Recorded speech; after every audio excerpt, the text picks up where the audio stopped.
And I am recording. Okay. Do you want to display the agenda, Heidi? I did. These are the minutes. These are the I'm minutes. sorry. I'm sorry. Let me stop this and let's go back and try another.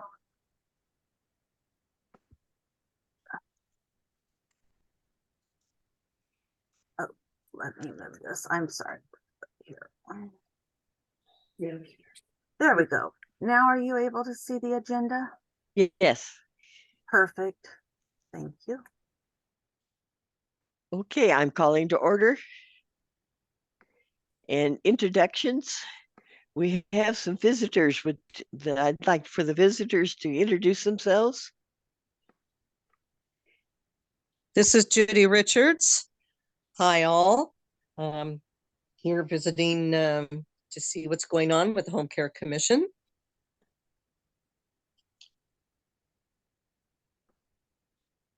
Was it David?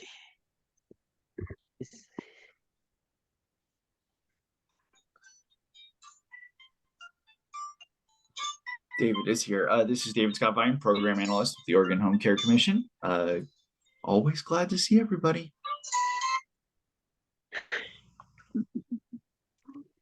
Nancy James, Employer Resource Connection Coordinator, Home Care Commission.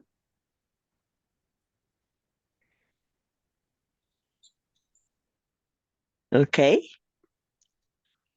You see, we can't formally adopt the agenda. So we are going to move on down to announcements. Are there any announcements? I do not have any announcements. Okay. Do we have any public testimony? We do. Okay. Let me bring that in front of me so I can read that to you. My computer is not being good to me today. Okay, this is public testimony from Avery Horton.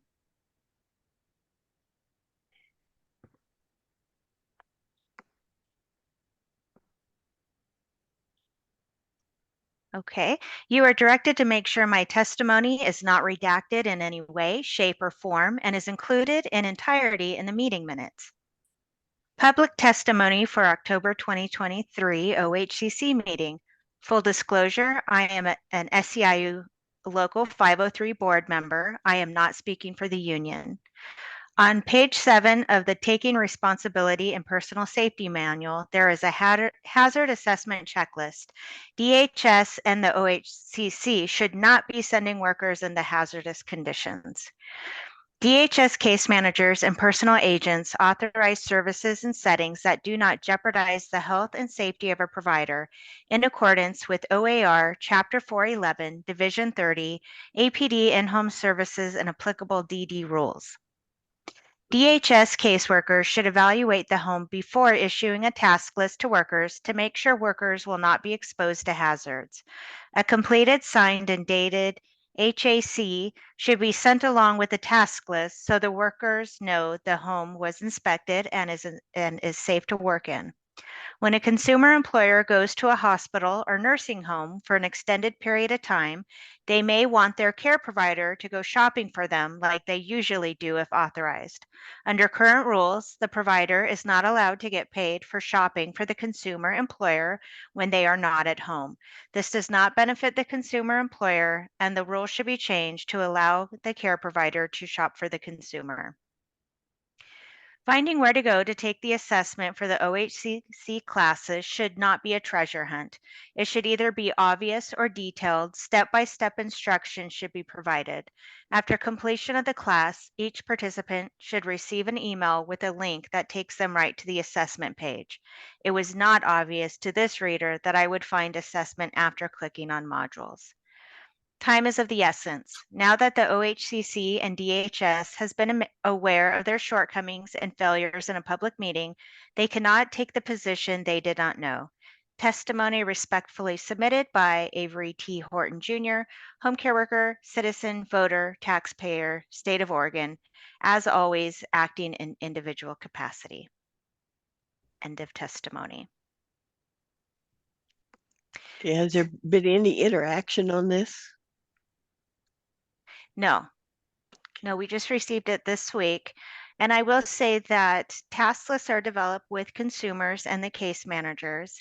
And case managers do meet with individuals in their home, and they are able to see if there's any health or safety risks in the home. And if there are, then they do communicate that to the workers, because we don't want people going into an unsafe situation. So a task list is developed before the worker goes out to the home. We do not use the hazard assessment checklist, but it is a tool available for individuals. When a person is in the hospital or a nursing home for an extended period of time, we are unable to authorize home care worker services in that setting, because the hospital or nursing home receives services in full. So they are responsible to provide all the services an individual needs. So we can't pay a nursing home provider and a home care worker at the same time. I did talk with Roberta about the OHCC classes and the assessments, and she is working with the learning management system IT on making that an easier process and doing some problem solving. Emails used to be sent and it caused a lot of confusion for the workers. So we stopped sending those out. So that is my response to Avery Horton's testimony. Paul, Yeah, I would only add, and what Ginny's provided great input here. Sometimes a home that one person, unless it's an obvious unsafe condition in the home, we certainly don't want to authorize a home that's unsafe if there's rodent infestation, rotting floorboards, no electricity, or things like. But sometimes things aren't quite so clear, and so it may not. Or sometimes the unsafe condition could be a visitor to the home or somebody living in the home apart from the consumer, or it could be a dog or an animal that could be considered unsafe and so forth. So we want to certainly take all of these things very seriously and not authorize if there's imminent danger to the provider or to the consumer. But sometimes things are a little bit of a judgment call, or maybe they're not as clear.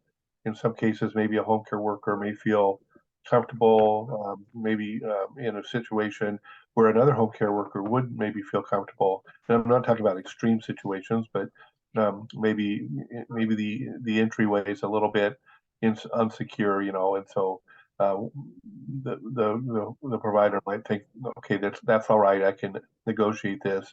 It's not a problem. Where for another person it may be. So sometimes there's a little bit of discretion and judgment involved in whether a home should be considered or unsafe, and the person can no longer receive services in that home because of unsafe conditions. So it's not always as easy to determine that. It is important to determine if there's clear unsafe conditions, but in some situations, it's not always that easy to do. thank you, Paul. That's great information. That's great information to have. Marcia, And connected with this, unsafe conditions can many times be remediated through the action of the caseworker and connecting to T-plan, or to do modifications or repairs, like if the entryway steps were deteriorated, that could be remediated. Many things on this could be fixed so that it's not that forever the home is marked unsafe. It can be brought up to satisfy safety. Thank you, Marcia. Any further discussion? Okay, let's move on then to Carewell training. Molly, are you ready?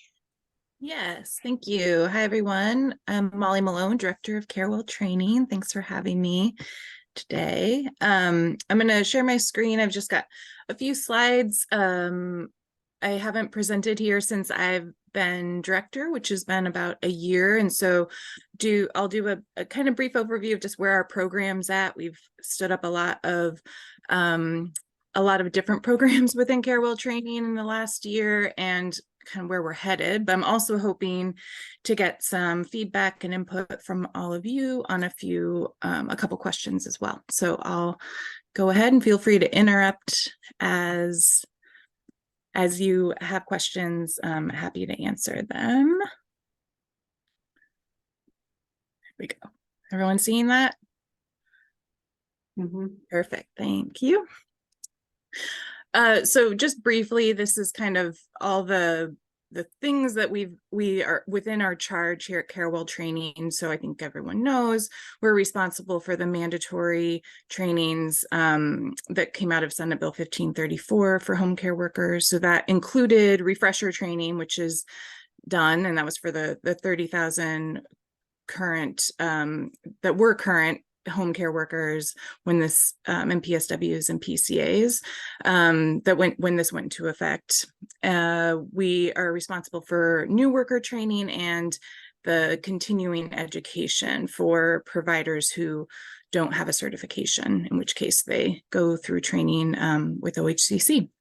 And then looking forward, some programs that we're looking to implement are some training navigator positions, which will help improve, our hope will help improve new worker and continuing education completion rates. So we can help with recruitment, with retention of home care providers and ensure that training, mandatory trainings aren't impacting their ability to continue to be a provider.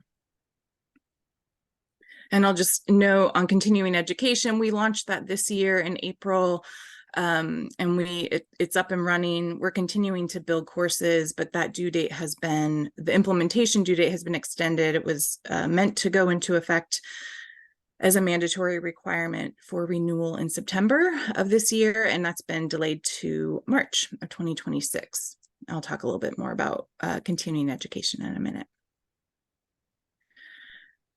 So new worker training, we've been doing this for quite some time now, and the current format which it's in has been in place for about the last year.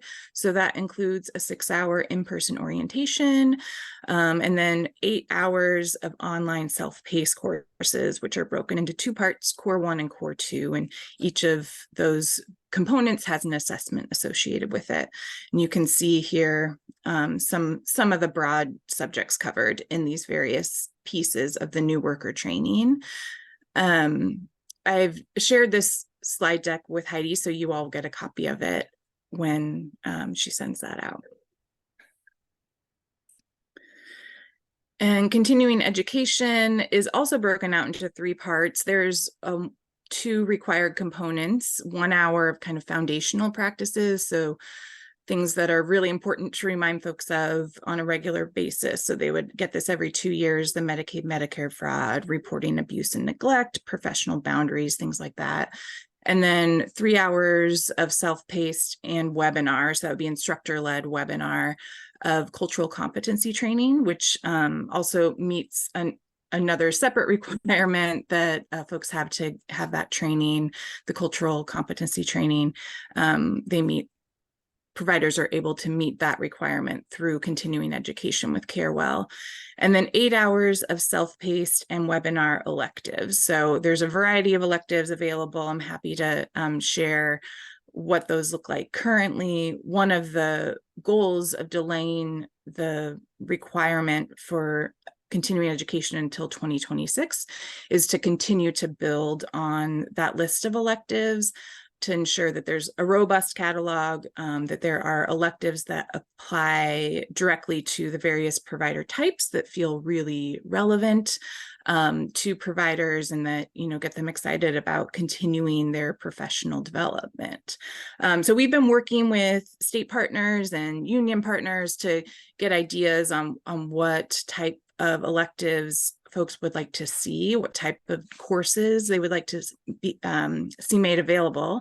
And I'm curious from all of you if you have ideas of, you know, topics you'd like to see offered as continuing education courses. I'm happy to take ideas now and take notes. Also happy to, you know, filter those through Jenny, and I'm sure she would be willing to get them to me. But I'll pause here and see if folks have ideas. What is being done? At one time, we we had presentations from the the older adult behavioral initiative. And has there been anything more done in that area? I'm not sure if I know what you're referring to. Jenny, do you know? Yes, some of the people, well, each county has a behavioral specialist for older adults. Yes. And some of them got together and did some training. But nothing more has been done, nothing updated or anything. Is there anything in this area? Jenny did just connect me with someone, and I was able to meet with him from Marion County. And I know that they're continuing to do trainings. They're working with CoMagine on trainings to offer both in person and virtually. And he's shared some modules with me to hopefully be able to collaborate a bit and build on what they're doing to offer those through CareWell as well. But that's all I know. I don't know if Jenny has any more information. No, right after I presented at that meeting, I connected Molly and the behavioral health specialist so that they could meet together and talk about training and if there are any continuing education topics that would benefit personal care attendants. Hi, Molly. This is Commissioner Adams. One question, actually two I want to ask. One is, do you have a class on, or I think I had mentioned it some time ago, long ago, called autonomic dysreflexic, so caregivers know what that is and how to prevent it and such?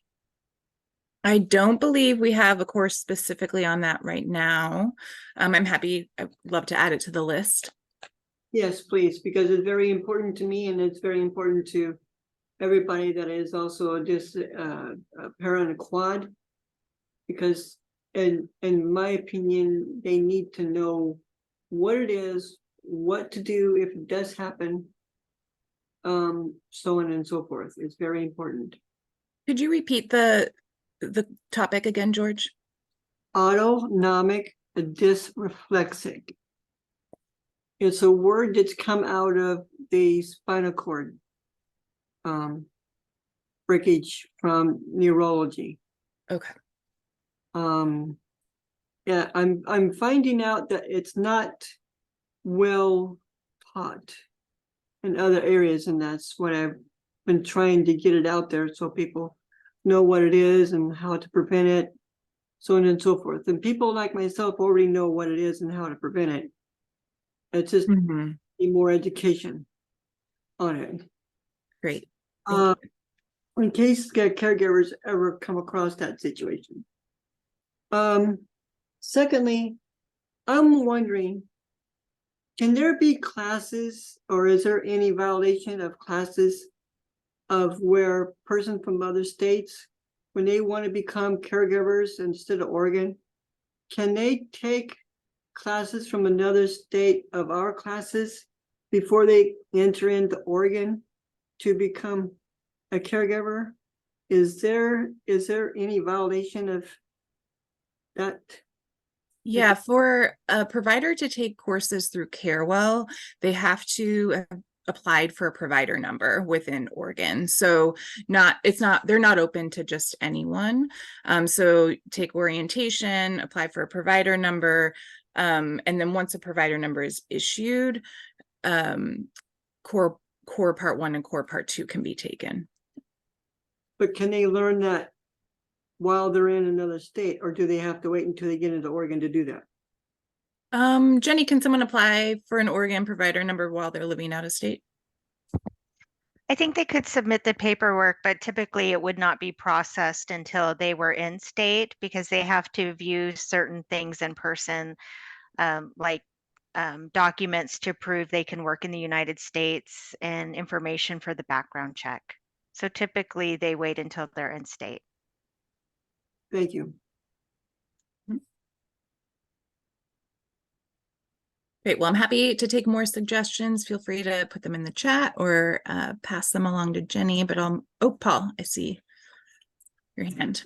Yeah, maybe not a topic for continuing education, but just in general, and this is something that you're aware of, but something I think that if I could speak for the commissioners, although they haven't asked me to do so they can veto, but one of the key things that we really want to do, really in almost every course we offer, is to emphasize person-centered planning and services that are given to the individual, so that the services they received are to the most possible degree based on their preferences and desires, their goals, the outcomes that they want, obviously within the range of services that are provided, and that consumer-directed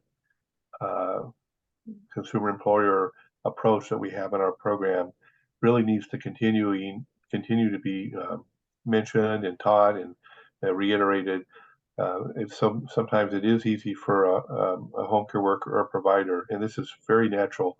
It's not a complaint, but it is easy if there's somebody who's lacking some abilities or really maybe declining in some ways, to want to take over some of the service planning or some of the elements of the individual service plan, and that's not something we want to see, and we would like to see a representative in place if that's the case.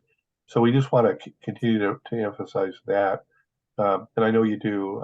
I just thought I would state it. It's something that seems to be nearly a part of every course, at least kind of to provide the foundation upon which a provider needs to understand and operate.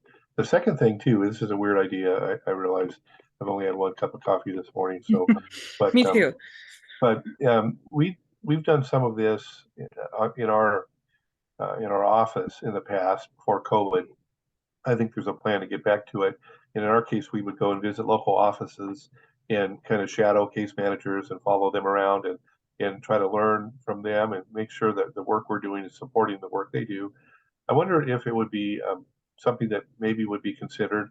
Maybe you could take it back to your office, and the main trainers who are putting this coursework together or who are revising coursework, shadow a home care worker or personal support worker maybe once every 6 months or whatever is appropriate. I realize it's some time, but for them to be able to go and see the actual work that they're training people to do, so that you might get some nuances and get an individual could say, wow, I've been training this and now I see, some of the challenges in actually implementing this particular task or this approach or whatever. And so it's just a suggestion. It might be something that you would want to consider in CareWell if you don't. And I would imagine we could, here in the Home Care Commission or the state, could help facilitate, possibly that in some ways. I don't know, Jenny, I'm not trying to speak for the commission, but if there was a desire to do so, we could probably connect you to providers who would be willing to have someone shadow along with them. And obviously the consumer would need to be on board too to get permission. But I think there'd be real value in seeing some of that hands-on work that the providers are doing. I think it might encourage the trainers in the work that they're doing as well. I think that's a great idea. And I think, we're really fortunate at CareWell to have many trainers who have past experience in direct care, whether in home or in nursing homes or other facilities. And that's not true for everyone, but I think this could be a really great opportunity, especially for those that don't have that experience. So I'll definitely have some conversations about that and see what we can make happen. All right, so just a little kind of overview of some numbers from the last year. We average about almost 600 providers who complete orientation each month. Of those, 74% on average will complete all new worker training. So they'll go through Core 1 and Core 2. This is something we're really looking at for next year, setting some strategic goals around improving that completion number. So we know that there will always be some people who go to orientation or even just apply to be a provider and don't even make it to orientation, but especially making it to orientation and then deciding they're not going to do it and just don't follow through with training. We also think there is a number in there, a number of providers who, if given the right supports and some follow through and some encouragement, would go on to complete training and become a provider. So we're, like I mentioned earlier, looking to resource some positions to really help providers navigate through that training system, help them connect to Carina to get clients if that's a barrier. All the things we can do to improve that number we're working on for 2024. We launched continuing education in April, and we haven't really done much communication about it until just recently because it was in flux of like when the actual implementation date would be. But even without all of our planned communication, we still have nearly 2,000 people that have completed. These numbers were from last week, so it's probably gone up since then. But every day we have providers that are completing their continuing education, and there's another few thousand that are in progress right now. So we'll continue to see that tick up. And I'll continue to come here as much as you all want and give you updates on that progress. We, as you all know, provide a lot of supports to providers who either don't speak English or English isn't their preferred language. We have over 2,500 providers that we've supported through to get their training in their preferred language other than English, and 27 languages that we've supported in 2022 and 2023. And that the language support, I'll say, we have 5 languages other than English that we fully support, have trainings readily available and ready to go. We have instructor-led courses for new worker training and continuing education in Spanish, Russian, Vietnamese, Mandarin, Arabic. So we have all of that. We also, for those 26 other languages that we've supported, provide interpretation services. We do translation and localization of materials with voiceovers. We recently had a request from a speaker, a Rohingya speaker, which is a language that doesn't have a written form. And so our team worked to translate all the self-paced materials with voiceovers with a Rohingya interpreter, so that we have that on hand for other Rohingya speakers that come in, because all of the written material needed to be translated into spoken word. So those are just gives you a little flavor of some of the work we do to make sure that we're providing, not creating any barriers for anyone who wants to become a care provider. So in addition to language support, we have technology support. We make sure that we are helping folks to be able to get into the learning management system to complete their training. When needed, when internet access is an issue, get them access to internet or offline materials that might be paper versions of what we have. It really depends. We try to work with everyone one-on-one to problem solve and make sure that they can get their training. We work with the Member Assistance Center through SEIU for phone and email support, and then our team kind of handles the escalated cases that can't be problem solved at a lower level. And then things that our Board of Trustees are looking at going forward to try and again, eliminate more barriers would be childcare supports and travel supports. So we work really hard right now for the required in-person orientation to make sure there's an orientation available within a certain amount of distance from everywhere we have providers or local offices. It still is challenging, especially if folks lack their own transportation. It can take hours if they're taking public transportation sometimes. And so we're really trying to think through the different supports we can offer. And right now, if there is a need and we don't have a orientation close enough by, we do offer exemptions to the in-person, and we have online orientations available as well. So this is another area where I'm looking for feedback. Are there other things, supports for providers that you think would be helpful to support various providers through completing training successfully? Are there things that we should be looking at to support them, or barriers that you're aware of that you hear from providers? Hi, Molly, this is Commissioner Adams again. Do you have what is called, I think it's called TDDS, where there's person that has a hard hearing that is deaf or that wants to become a caregiver that would like to take classes? I believe so. We have done classes and had interpreters in American Sign Language for sure. I'll have to double check on what we've done with TDDS, if that's the right acronym. I know what you're talking about. And I'm just not sure if we've had a request to do that at this point. I know we've done American Sign Language. Okay, so there will also, or will be, or can be a class for our caregivers to know sign language too, because I'm sure they'll be working for an employer or consumer that has to have sign language. We have not yet. I think this is a good thing for us to explore, and something that's been on our mind as far as, for example, English as a second language courses, things like that for providers who are interested in that. But we haven't yet offered or connected providers with language classes themselves, like for them to take.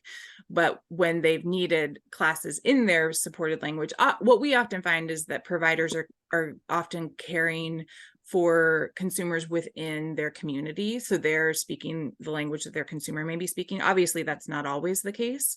But that's one of the reasons that we want to make sure we're meeting providers where they're at and offering training in their preferred language.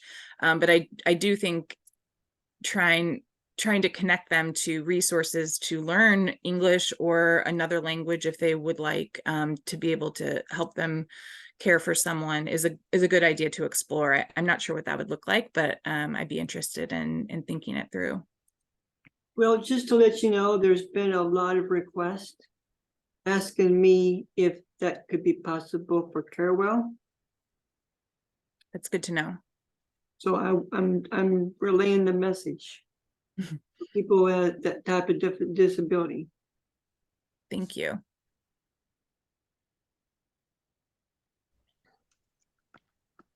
Other ideas or other barriers folks have heard?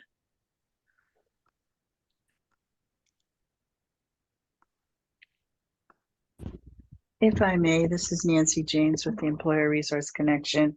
Our consultants seem to be running into the barrier of too far away for the orientation. How do they get an exception? Because the consumers are desperate at this point. Yeah, so anyone who for many of our more rural counties, we have online orientation already. So some of the more sparsely populated counties, online is the default. For people who might live further away from where the in-person training is being offered, they should just call the Member Resource Center, and that information is is available when they're registering, and they can, the Member Assistance Center, sorry, the MAC, and just talk through, like, here's how far I have to go. I'd like to be able to not take my training in person. And they might be able to do some things like make sure the visibility for the classes they see in the labor management, learning management system are showing the right settings, so they're not seeing classes too far away, or sign them up for an online class. Thank you. Mm-hmm. Well, thank you, Molly. Yeah, thank you. I'll stop sharing. How do I do? Molly, this is Commissioner Wenzel. Excuse me. Would we be able to get a copy of your complete slide set? Yes, I shared that with Heidi, and she'll be sending it out, I believe. She already has. Oh, great. Okay, beautiful. It's Yeah. very informative. Good job. Okay, our next speaker is here. Thank you, Molly. Thank you. So, Katie, are you ready? Yes, I am. I always say Okay. that trepidatiously because these videos sometimes don't play. We'll find out soon enough, but thank you so much for having me. Good morning, everyone. My name is Katie Diffendorfer, and I am the comms officer supporting APD workforce development. And in that role, I have had the great honor of creating an animated recruitment video, which I would like to share today. It's short, it's only 1 minute. I'd like to get your feedback and talk to you. Well, I suppose, should we just go ahead and play it? Yeah, Jenny says yes. Okay. I know some of you have seen this, and I made a few adjustments based on your previous notes. Okay, here we go, and share sound. And then let's see, where is it's missing. Okay. Hang on a moment. I had it up and it's missing. So let's see, one moment, please. I think it might be complicated because of the they're both external, but let's see here. One moment. Katie, you may want to play it like a couple of times since it's quick. Mm-hmm. Yes, I agree. And let's see here.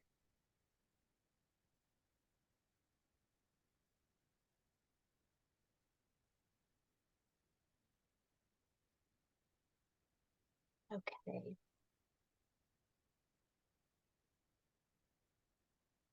Moment. Now. Boy, this is really, I wish I was able to do this in person. All right, so let's go back to the meeting. And then now, share screen. There it is.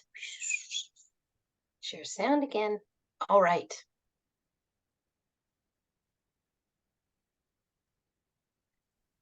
Can everyone see that then? Yes. Great. Okay. Are you looking for a cool job? You should check mine out. I get to help people for a living.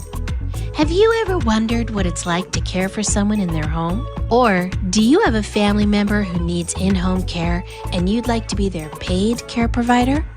Home care workers help with things like grocery shopping, transportation, and making meals, so older adults and people with disabilities can keep their independence and live at home. Whatever your life skills are, you can bring value to people's lives. With some of the highest home care wages in the country, plus benefits, look into this. You'll be glad you did, and so will they. Find work you love. Whether it's a second career or your very first job, This is a great way to help those who need it the most. Everyone is welcome, and there's free training too. Find out how you can change someone's life for the better at ohccworkforce.org. So I apologize for the pixelation. In person, it looks much more clear. Well, here it is again.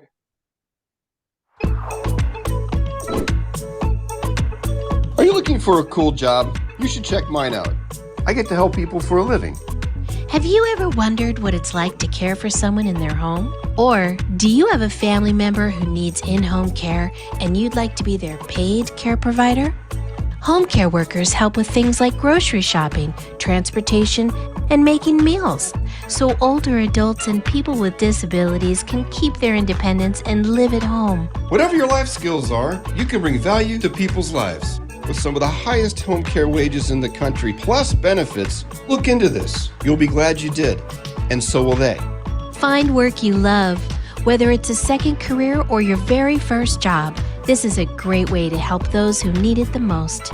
Everyone is welcome, and there's free training too. Find out how you can change someone's life for the better at ohccworkforce.org.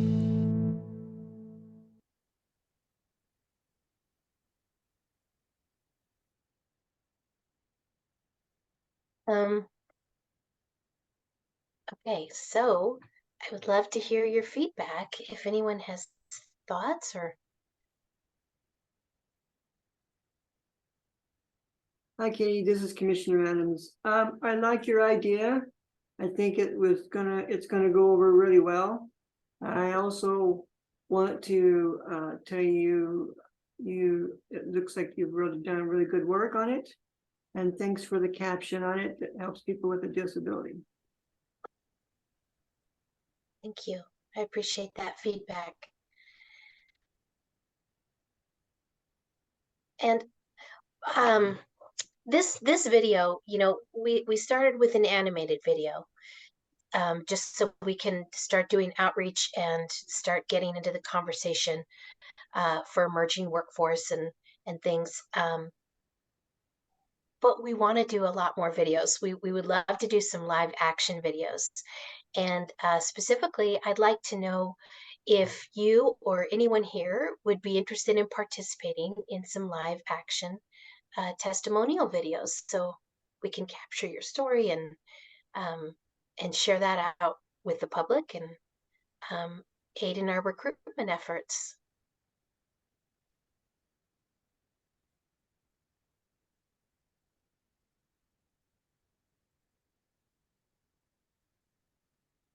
This is Susan. I don't want to volunteer because I'm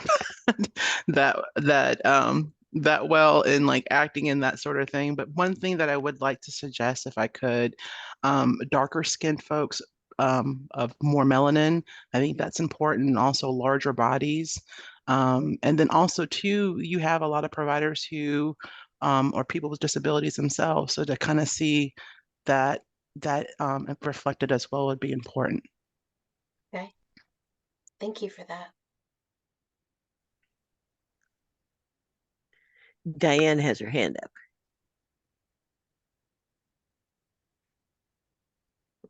It's Quinn. It's okay. Any other questions or any other comments? Oh, I'm sorry. I was trying to talk this whole time, but I was muted. Okay. So, hi, my name is Quinn Diane. Thank you.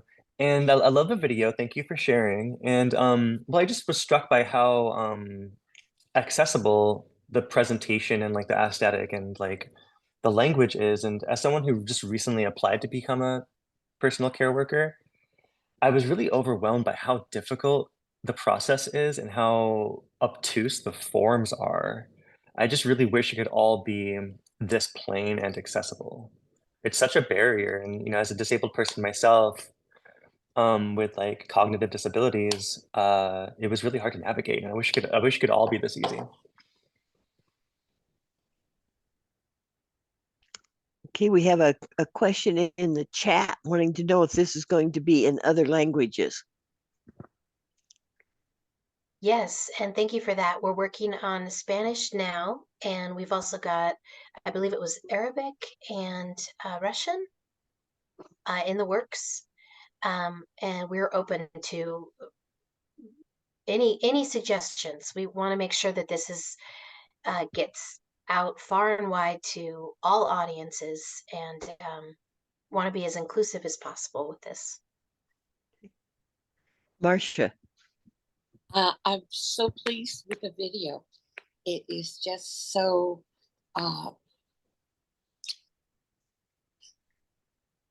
it's alive. It really feels alive. And I'm glad it covers everything to complex medical needs, not just giving the impression that it's making a cup of coffee for people. But thank you so much.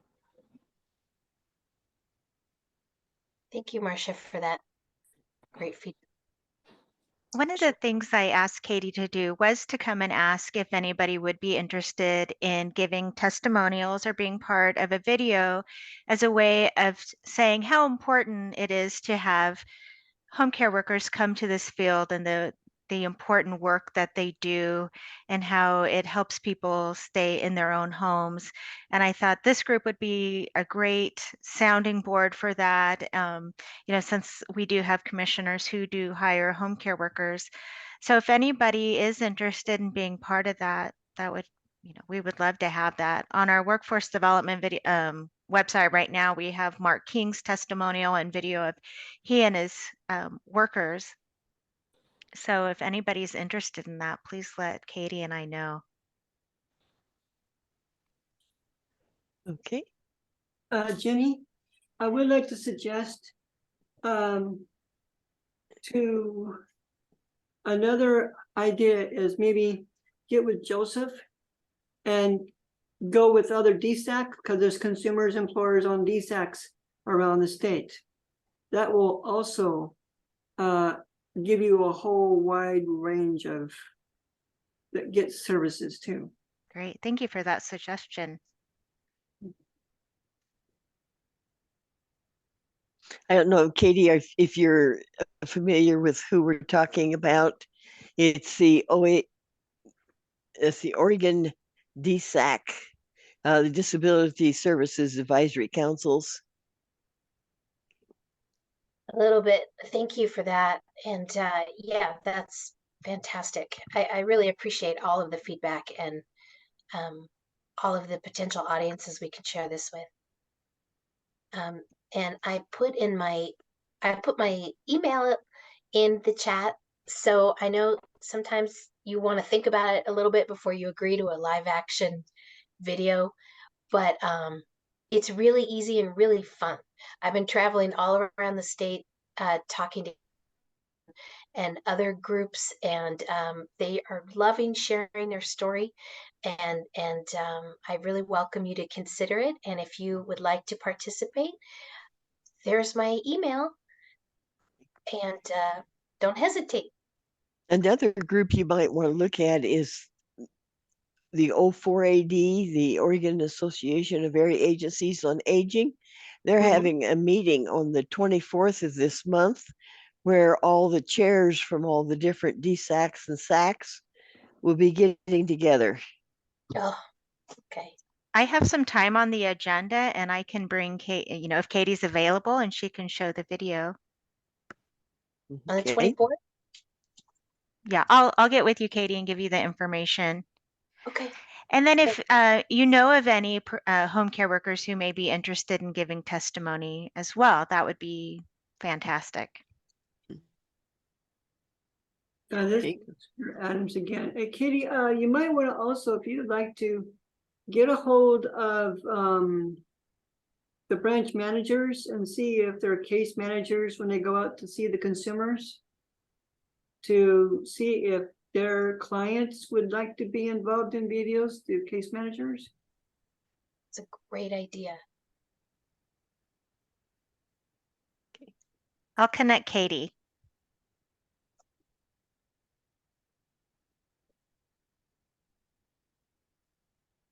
I'm trying to read the the chats and see if there was anything more.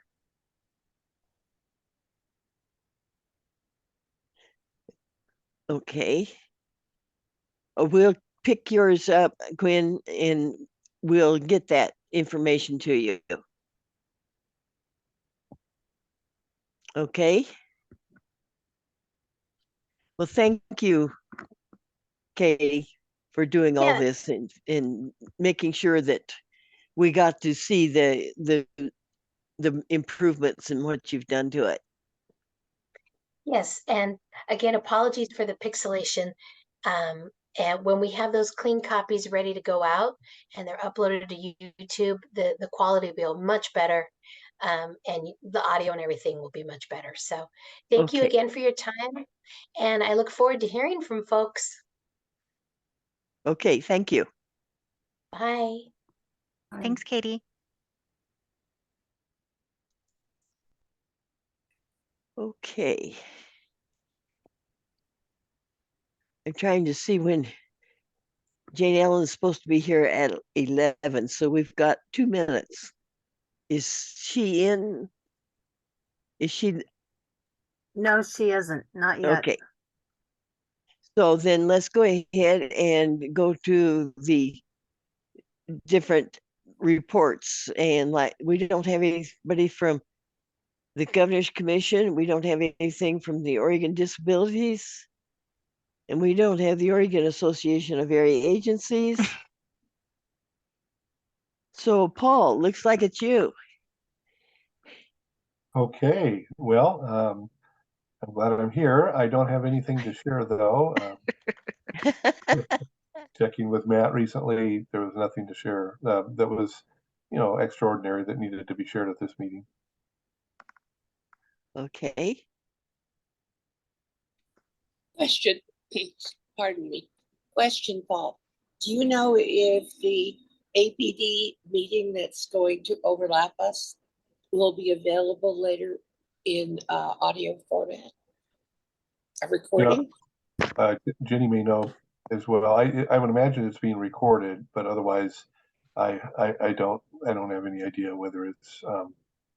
I would assume it's being recorded, so you'd have to contact someone up the chain there, to maybe even Nikisha herself or someone in her office who could direct you to that. I'll recording. ask. I'll ask. Thank you. I can get somebody on IM. Wonderful. Hey, do we have any community advisory councils or coordinated care organization updates? Yes, there is one. The CACs underneath the CCOs are trying to understand what the sharing idea with information with the board of directors, when they are now required by OHA to do. It's a difficult road for some CCOs because they're trying to get their CACs to understand information that is needed, required by OHA. But I think it's going to come to pass that it's going to be easier for them here soon to understand what that share program is required of them now. For the CCOs, they are getting in all the chips and chaws. The next step is here soon, if not 2024, maybe possibly, is when the new contracts negotiation supposed to be. It's either 2024 or 2025, one of the two, is when the contract starts being negotiated through OHA and CCOs. CCOs are trying to have better outcomes, trying to help every member in their community. Some CCOs are doing better than others, like Jackson Care Connect down here in Bend, Oregon has extended more services to their CCO, working harder than they've ever worked before, so they can improve the community health down here in Bend, Oregon. that I do know for a fact. And that's all that I got to give on that one. Okay, thank you. Mhm. I'm reaching out to Jane Ellen to see if she's ready. And Quinn, I just wanted, if you haven't seen it yet, I did put information about the ODC in the chat.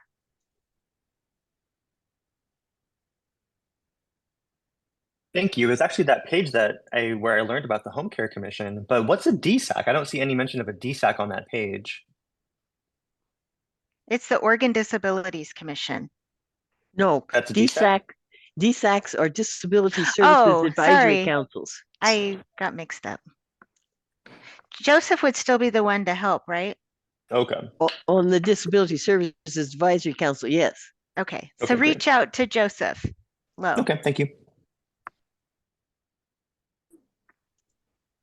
Jenny, would you like for me to give a little input on it since I'm on one of them? Oh, sure. Would that be all right, Ms. Chair? Yes. Okay, what does this is that you have people with all types of disabilities of all kinds on these DSACs.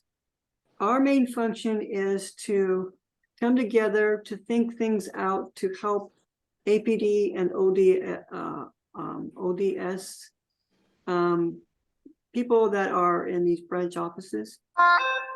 To give information to managers, regional managers, as to what's working and what's not working. Give them feedback of what the more things that need to be done with case managers. Letting some DSACs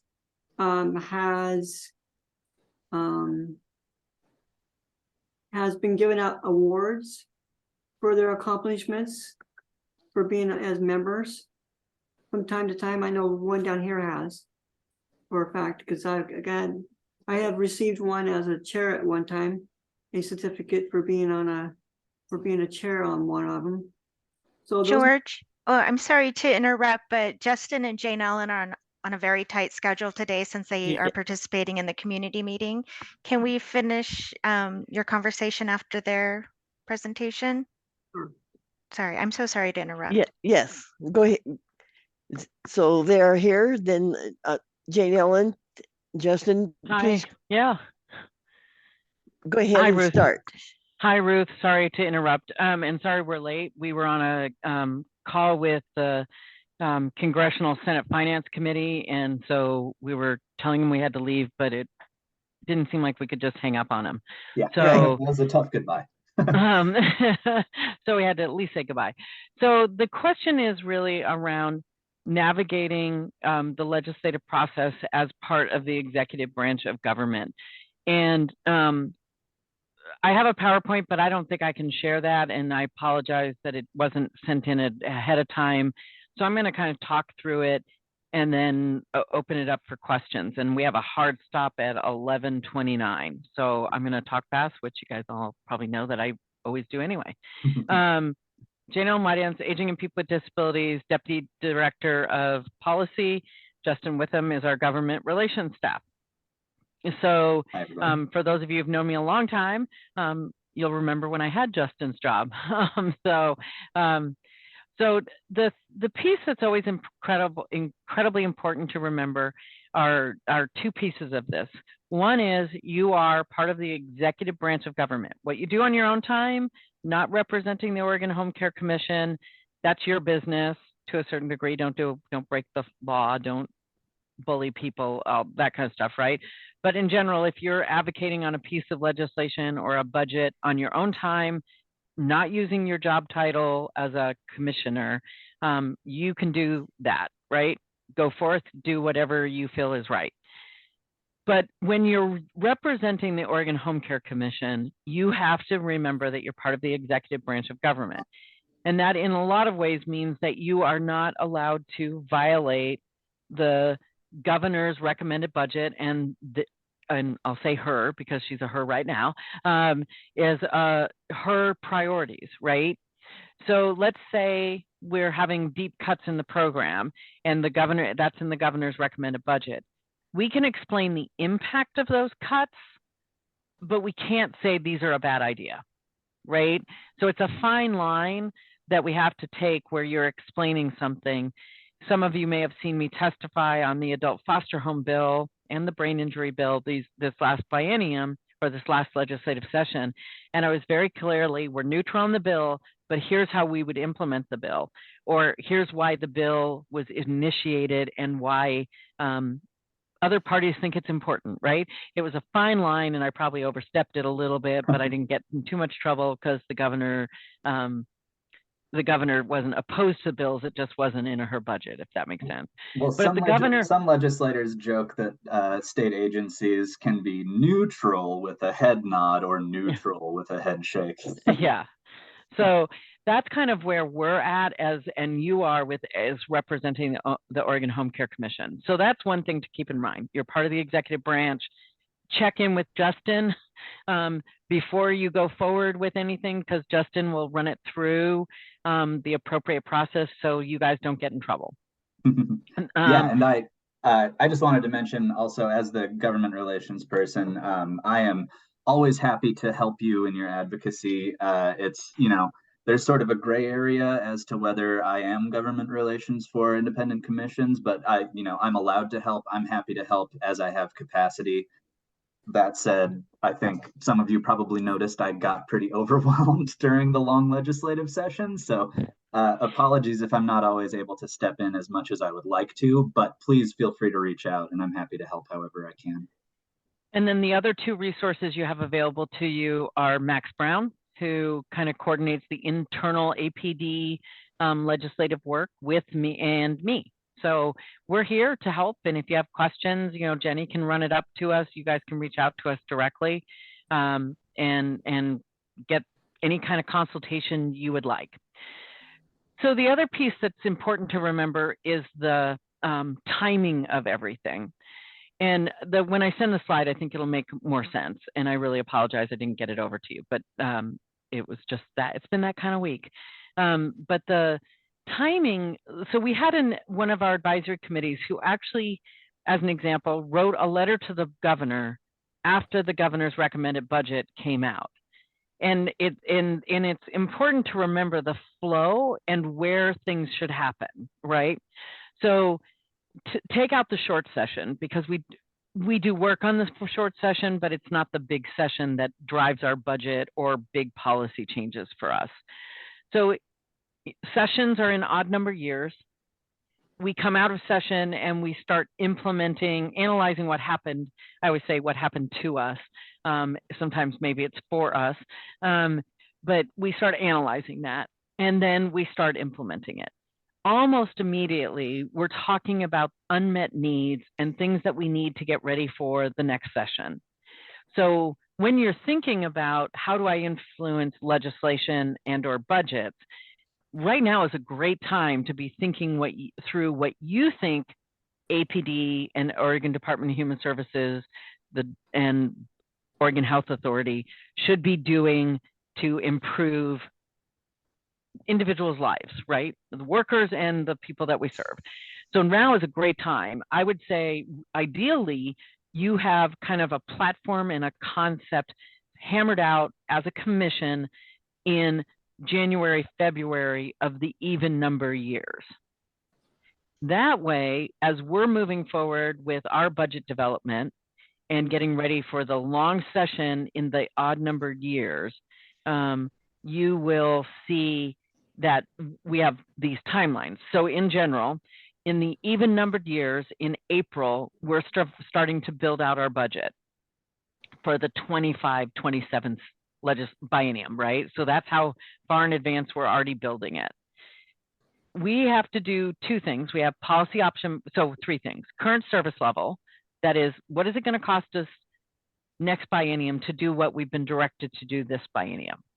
So inflation, caseload increases or decreases, right? So the budget goes up and down based on that.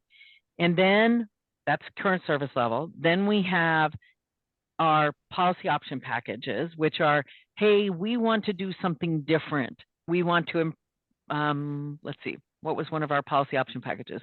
We want to get rid of or incredibly increase the asset limit for people who need Medicaid long-term services and supports. That was one of our policy option packages. And great idea. We put it in a policy option package. This is how much it's going to cost the state, blah, blah, blah. And it goes into the agency request budget. Then we also have to, by statute, do a reduction list. And those reductions are usually in 5, 10, and 15 and 20% increments, right?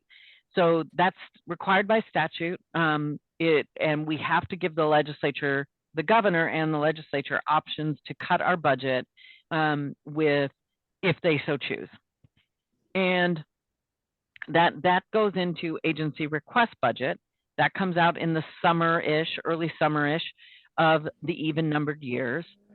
And then we are working with the governor's office all the way through until early December of the even numbered year. And then the governor's budget is introduced in December of the even numbered year. And then we start the legislative process all over again, right? So if you're looking at where do you influence policy, early spring, late winter, early spring of even numbered years, you're advocating directly with APD, behavioral health, and ODDS, right? That's your levers to try to get your issues addressed early upfront in our budget and our legislative proposals. Then you can switch your focus in early summer to the director's office. So Lisa Wendt and Fair Brewers would be the place you would go to advocate. And then after our budget, the agency request budget is posted, your levers of who you should be communicating with, that's your critical time to get things into the governor's recommended budget. And for those of you who've been around a long time, you know that getting things into the governor's recommended budget is better than not because it sets the floor, right, for where the budget starts. That's the starting, like, I was going to use a sports analogy and I'm really bad at them. It's the first ball of the season, right? So you want to get your issues addressed in that budget. So explaining why ABC is so important to individuals with the governor's policy staff, if you can get onto the governor's calendar with the governor directly. And another piece of people who are not often talked to directly is our DAS budget analyst.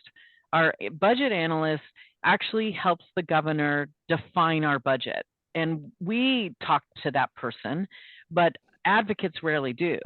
And I think letters and meetings with that person is totally appropriate for a commission before the governor's recommended budget comes out, right? Don't wait until after that budget comes out, because I've been around a long time now, and I've only seen one amendment to the governor's recommended budget in my entire career. And it just happened this time because you had a new governor struggling to get everything done, not because of any bad parts on the governor's part. It's just your new governor, you come in, you get sworn in, and you got to get a gut budget out, right? So she sent a letter to Ways and Means that said, I goofed on something, please fix it. So only time in decades of this work have I seen that happen. So, so again, I'm going to send the PowerPoint. It has this, but that's kind of the highlight of where does legislation, how do you influence our budget? And I'll tell you, I used to staff the Governor's Commission on Senior Services many eons ago, and one of the members came to me, and it was just, she'd been doing the work for a long time with the commission. She said, you know what I just realized? And I said, what? And she said, if it doesn't matter if statute changes, if you guys don't have the budget, it doesn't matter. So, which is so true, right? Because you can change statute, but if they don't give us funding to implement the statute, there's nothing we can do about it. We have to have both pieces. Here's what's in state law, and here's the financing to do it. And that, so that's the only way to progress the system. So that's kind of high level, very fast, and I'll open it up to questions unless Justin had something he wanted to add. Isn't that where we got the term of unfunded mandates? That is the term of unfunded mandates. But if you ever look at ORS 410, which is the enabling statute for APD, you should see what it says we're supposed to be doing. We do a lot of it. We do really good work. You know, I'm always proud to represent APD because I think our advocates and our consumers and our local offices and our central office staff are just amazing. And we do really good work. But there is more we could be doing. As far as anything I have to add, I don't really. I think that was a really thorough presentation. I would say, you know, Jane Ellen mentioned the late winter, early spring deadline, well, not deadline, but kind of window in which we can be really, really receptive to input from outside partners, from partners such as commissions. I think my boss in the government relations team is pushing to get those conversations started earlier and earlier, just so we can have really thorough conversations and really understand what people are advising us they need in terms of policy and in terms of funding. So even before you know, that kind of late winter, even if you wanted to start reaching out with any ideas you might have as soon as like today, I will be very receptive to that. I will, acknowledging we have a lot of work to do to prepare for the short session. We're also trying to just keep in mind that we also have a long session that we're already sort of preparing for, even though it's still well over a year away. So just wanted to mention that. Jane Ellen and Justin, the commission is working on their strategic plan. And one of the goals is to be more visible to the legislature and legislators, and really letting them know who the commission is and the work that we do. And one of the things they would also like to do is see if we could amend Oregon Revised Statute to expand who can serve on the commission. When the commission was created over 20 years ago, it was solely focused on older adults and people with disabilities, but now we also serve through the commission individuals with intellectual and developmental disabilities and people experiencing a behavioral health issue. So like any kind of suggestions you have for us to work with legislators or what the parameters are around that would be great to know. So I think that would be one of those things that would, and Jane Ellen, I guess here's where the gray area of commissions versus the agency kind of catches me off guard, because, you know, if that were a policy that you wanted the Department of Human Services to pursue, we would need to run it through the governor's office, get approval for that as a legislative concept, and approval for any funding that would go along with it, which I'm not sure there would be funding associated with that particular policy concept. But if the commission, I guess, the commission can the is commission under go the straight APD. to the legislature? That's my question. No, Okay. so you can go to the legislature and say, so let's say February 1st, you guys all decide to go to the Capitol and you're talking about the Oregon Home Care Commission.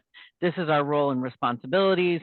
Here's how it's expanded over time. Here's the good, the bad, and the ugly, right? As an overview, an educational overview about the role of the Home Care Commission, and maybe even saying, like I'm making this up for you, but here's the importance of home care workers, personal support workers, and personal care attendants. Here's the differences. This is why we have different terms. All of that is totally appropriate. The moment that you need to get permission, and because you're housed within APD, you would start that process for APD, ODHS, governor's office. So coming to Justin and me on those would be totally appropriate of, we want a bill change or we want funding change. Those need to come up through those processes. But educating the legislature about the Home Care Commission during session is totally appropriate. Educating, I'm going to pick on George. George is down in Southern Oregon and he goes to a town hall with one of his representatives. He can talk, even representing the commission, and say, hey, I'm on the Oregon Home Care Commission Advisory Committee, and just wanted you to make sure you knew what they're doing, right? Like all the good work we're doing. That's totally appropriate. George could also go to that same town hall, not say I'm with the Oregon Home Care Commission, and could say, we need more money, or we need a bill change, right? So those are, right? So those educating is totally appropriate. And your team, the Home Care Commission staff, and the ODHS staff can help you with flyers, like make it look party and professional. But you can do that as an advisory committee. You can do that. The moment you're asking for some change, money or legislative, it has to come through the executive branch and get approved. Does that make sense? And sorry, I'm picking on you and George, but your camera's right up there. Oh. Paul. Just real quick. Yeah, another idea that we had talked about was maybe on occasion inviting one of the legislators on the Health and Human Services Committee or one of the major committees to one of our meetings, or maybe to do a short presentation on something that they would be doing, just so again there would be familiarity. Is that something that has been done or could be done or would be recommended? You can do that. You can definitely invite them to come. I would be very careful about what are you covering that day. I don't think a legislator would want to sit through your normal business process, but maybe you're inviting them to an open house would be appropriate. Marcia, you need to mute yourself. Go ahead, JDL. So I don't know if a legislator would get a lot out of an advisory council meeting, but inviting them to come and speak and be a guest speaker at it so they can come and go is totally appropriate. And like I said, inviting them to an open house concept where you're all there, they're meeting the staff, they're meeting the advisory committee, et cetera, is totally appropriate as well. So think of it always as education. Education is, you've got, as long as it's appropriate, right? I always say that, right? And that is totally, go forth. Just keep Justin informed and Max and me informed that you're doing it, just so there's no surprises, right? But it's the moment you start going into advocacy, that's when we need a permission to do that. George, you have your hand up. Yeah, this is for you and Jane Ellen, because I'm not quite sure if this can be done. But as I was talking to Carewell earlier, I would like to somehow in the legislature format have the term word autonomic dyslexic to be announced, the vocabulary of it, of what to do and what not to do, for it to be passed through all nurses and doctors, and also through home care agencies. So because there's not a broad idea of what it is. I have people coming up to me and ask me, well, what is that? It's not out there through the medical community as it should, especially through the home care agencies, when you're running across people that are employers and consumers that really need to know this. And I really don't, it needs to be put into law somehow. In my opinion, and others feel the same way,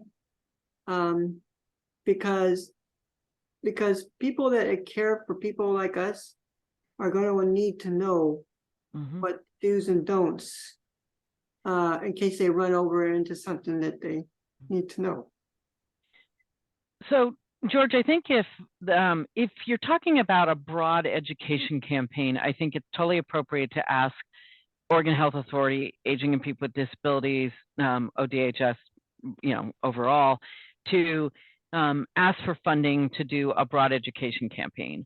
I also think as a member of the Home Care Commission that sets the training requirements for home care workers, personal support workers, and personal care attendants, that putting that into required training is totally appropriate as is in directly already in the scope of the work that you're doing.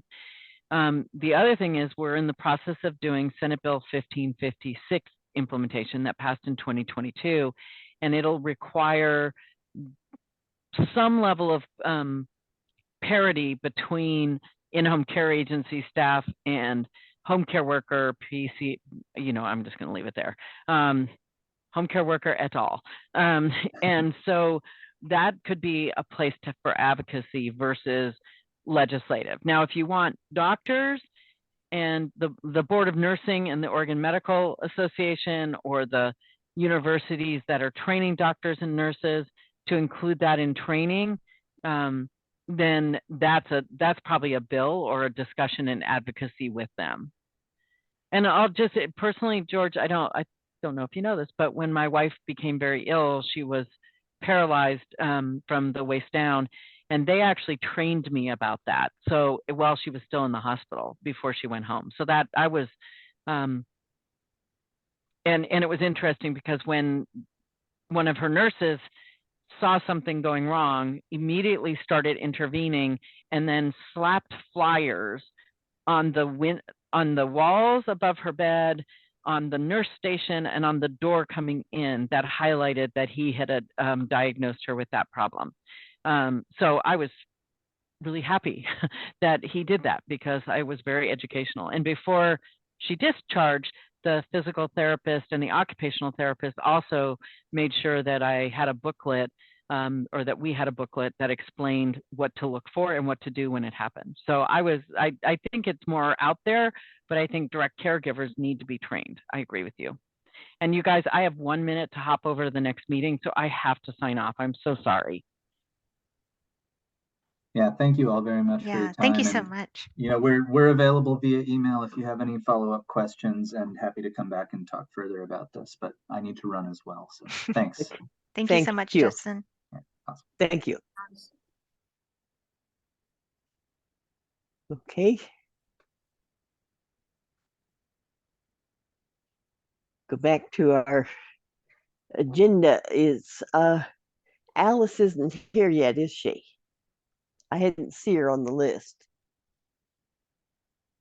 She is not here yet, Okay. but I suspect she will be very soon. Okay. So, do we have anything that we haven't covered?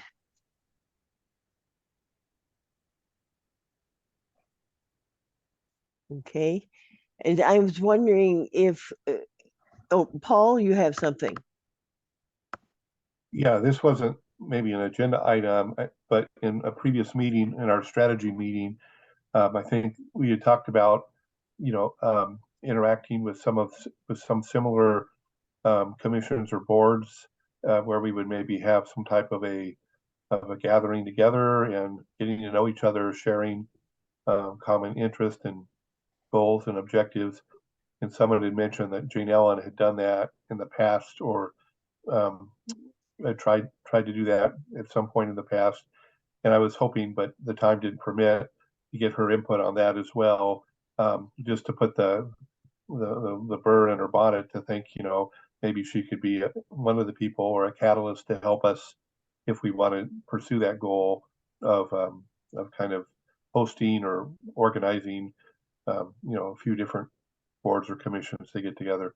So I was hoping to be able to ask her that, but the time didn't permit. But I hope that we're able to still, maybe if the commission desires to do so, look at that opportunity and continue to get our name out there and get relationships and strengthen with others who have similar interests and responsibilities that we have. Well, we could ask her back, but we also, during some of our sessions where we're doing all this revamping, we may be able to get her to pop in for a few minutes and talk to us during one of those meetings even. Yeah, that's true.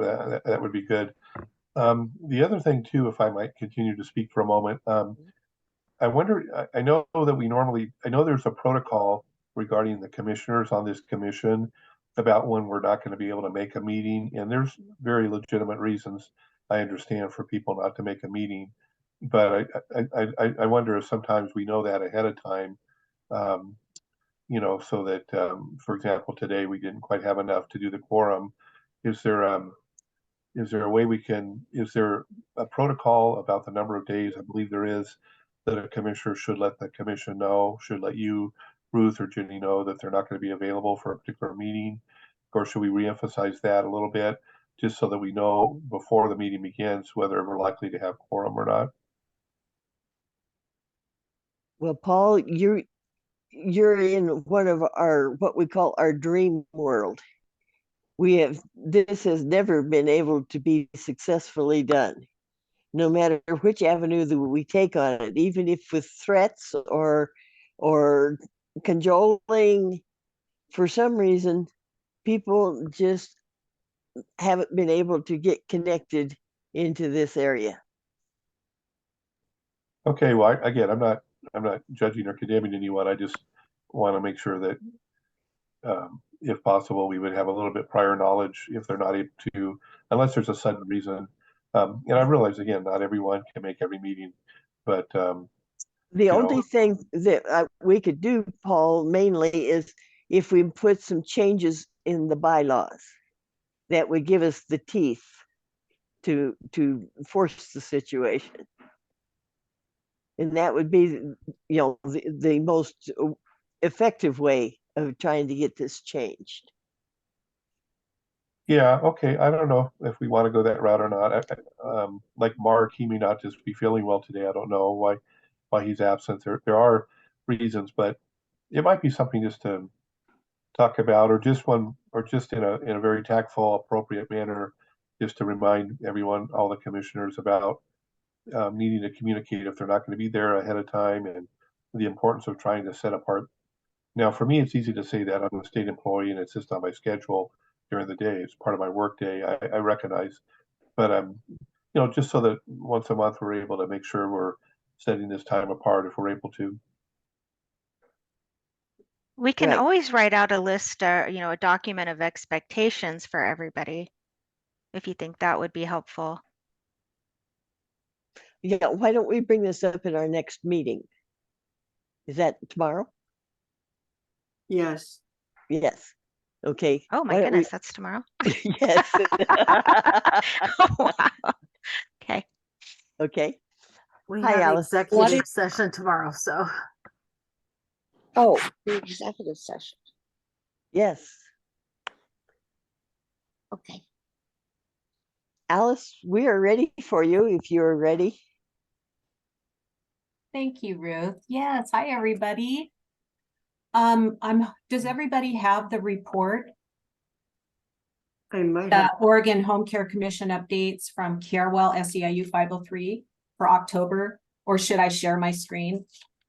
I sent that out last week, Alice, or a week or two ago, and I can share my screen if you like. Okay, that would be wonderful. Thank you. I appreciate Okay, sure.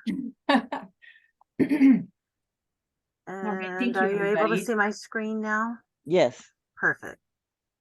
All right. So if you want to go ahead, I'm just going to start out. We're going to go to the first, just a little bit. There we go. So my name is Alice Cobb, everyone, and I'm the director of Carewell Benefits, and we administer the Oregon Home Care Workers Supplemental and Benefit Trusts. And if you can believe it, the trusts are actually celebrating 10 years of providing these benefits to the home care providers, which we're very excited about. The supplemental trust actually paid out in 2022 over $40 million in premium and benefits. And for the benefit trust, right about $22 million. And the benefit trust provides dental, vision, and employee assistance and hearing. And the supplemental trust provides premium assistance and also out-of-pocket costs for care providers who are on Medicare or who are enrolled in a trust-approved plan on the federal marketplace. And we do that through what's called a benefit convenience card. And the care providers can just pay their premiums with this card, that the premiums are loaded on the card, as well as just going to the pharmacy, and they can swipe the card to get a prescription or any of their eligible out-of-pocket costs. So it's really a wonderful benefit. And the card right now has $6,900 that gets put on their card just for out-of-pocket alone. The premium side has a different purse. And we can go to the next slide, please, or next page. Okay, thank you. And here you can see what the Medicare premium reimbursement rates are for a monthly premium for Medicare Part B. Care providers can get up to $164.90 reimbursed monthly.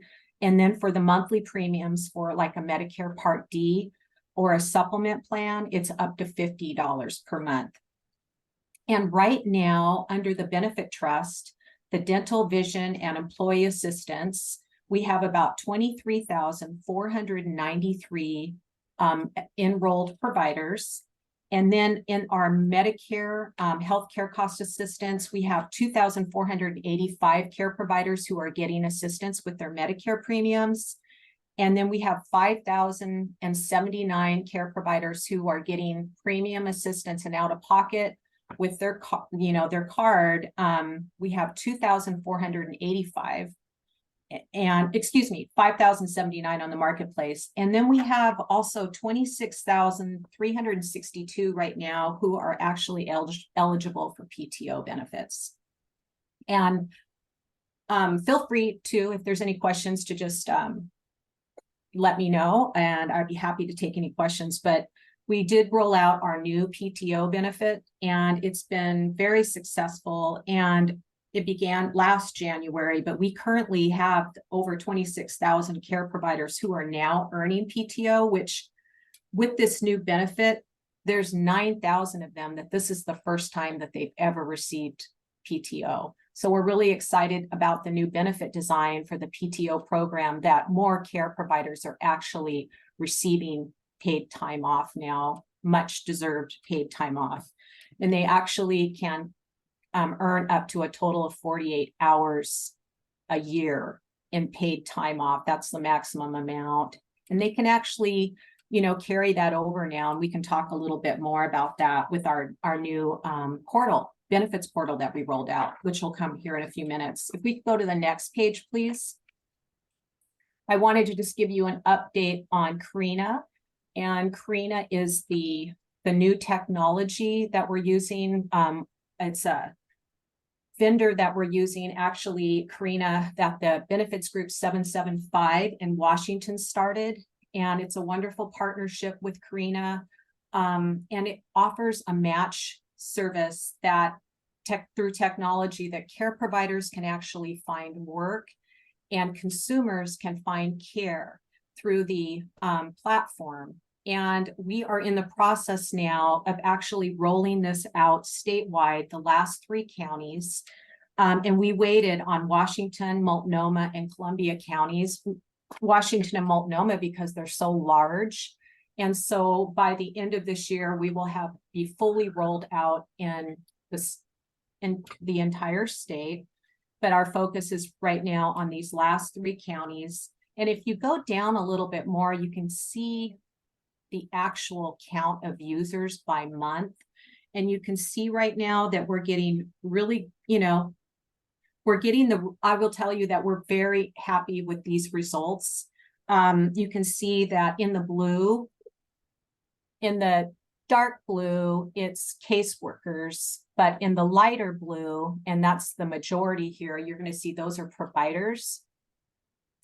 And then you can see the consumers in yellow. So we are getting people signed up and matches are being made. We're getting really good feedback on the experience for users.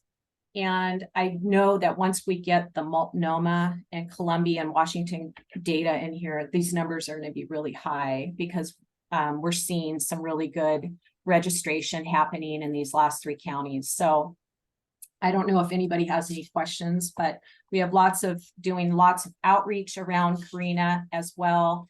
And then after we get through this statewide rollout in January, our goal is to really be focused on adoption and getting as many care providers and workers connected and using this tool as, meaningful. And we can start sharing more data too, because we will have all the data, and we can start showing you where, maybe we have imbalances, where we have more providers and not enough consumers, or, more consumers that are looking for care than providers.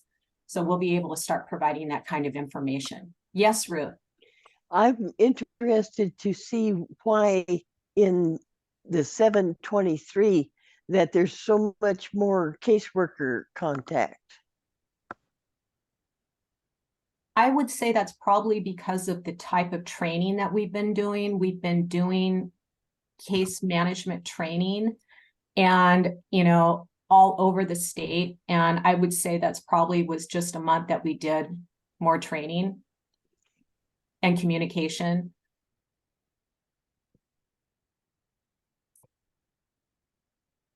Hi, this is Commissioner Adams. Alice, could you explain how Medicare is put into your system, and how is the case managers in each branch having access to the Carina to help their consumers?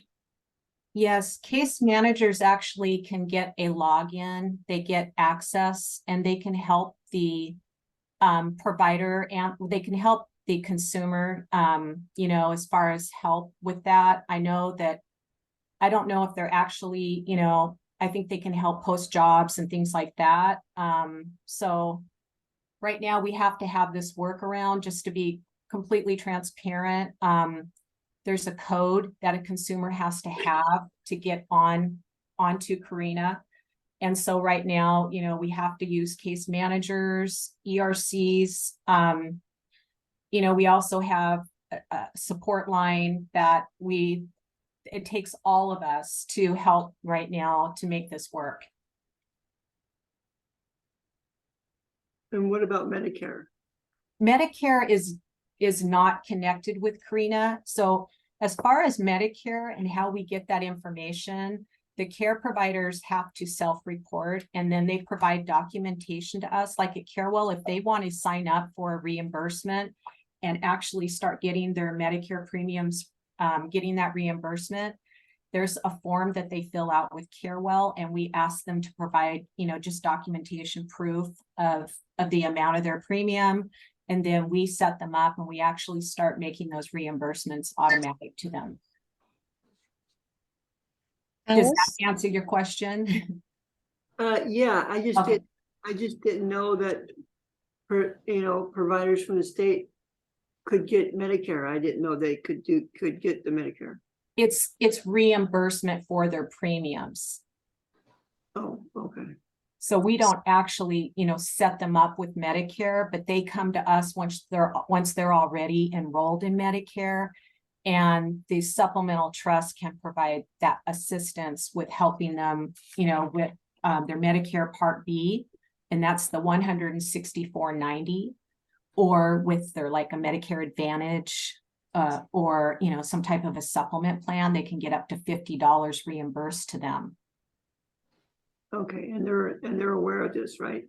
Well, that's a really great question. We do education events every month, and that's something that we're constantly doing. It's just communicating, because there's so many care providers that don't know that they have this benefit. We find that all the time when we're out talking to people, but we have a team of dedicated staff that just go out and do ed events across the state. We do webinars. If you go to our webpage, you're going to see those where they can sign up to attend these. So we send out written materials every month on this.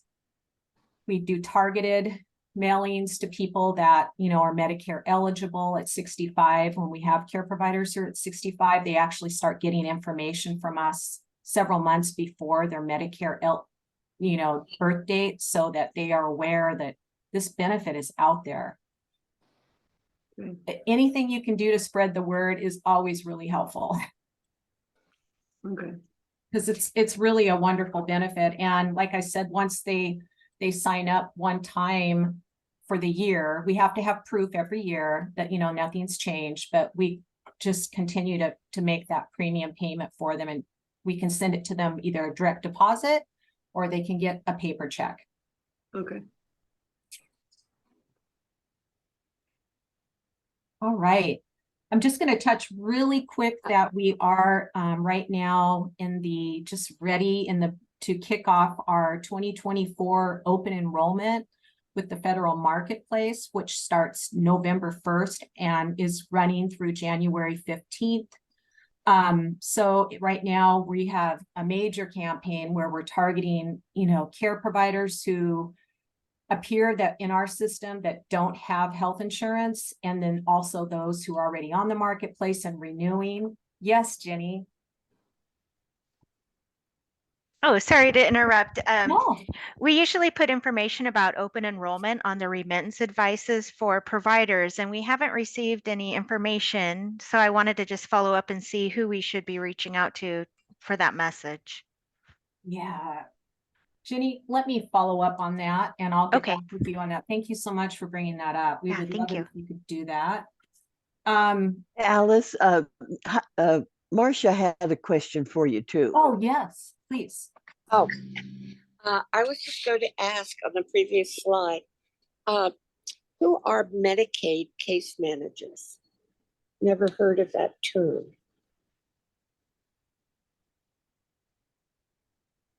I think that's really more of a just the way that this was probably put in here and labeled. What it would mean is, because right now Carina is only used for consumers who are on Medicaid or for providers who are eligible Medicaid providers. And so really, if you could just take that out, if I could take that out if it's confusing the next time. I noticed we have a typo here too. But Okay. yeah, but that's what they're trying to say here. I will Because- with that. Yeah, I Yeah. see what you're saying. And with the caseworker up above. So it's a descriptor, but I will get some clarification on that. But the color is present in all of your bars. Yes, I see that. I will follow up on that and send out to the group the answer to your question. I'd have to do a little more research to get down to the. Okay, Thank you. thank you. And can I get another- your name again, please? Who has the question? Marcia. Marcia, thank you. I'm sorry, the fire department's going down my street. Also, what was my question? Oh, you had training in July, and you had an uptick in usage. And then it looks like they forgot what they learned in the next month because they didn't practice it. Do you plan a refresher for those people? Because Yes. they didn't jumpstart. They just stayed where they were. And this was for which category in July? Which, The ones that are larger, I'm not looking, oh, there I am, looking at it again. Okay, in July, it looks like all the bars were bigger than June. yeah, and that, And then everybody forgot it, except providers and seekers.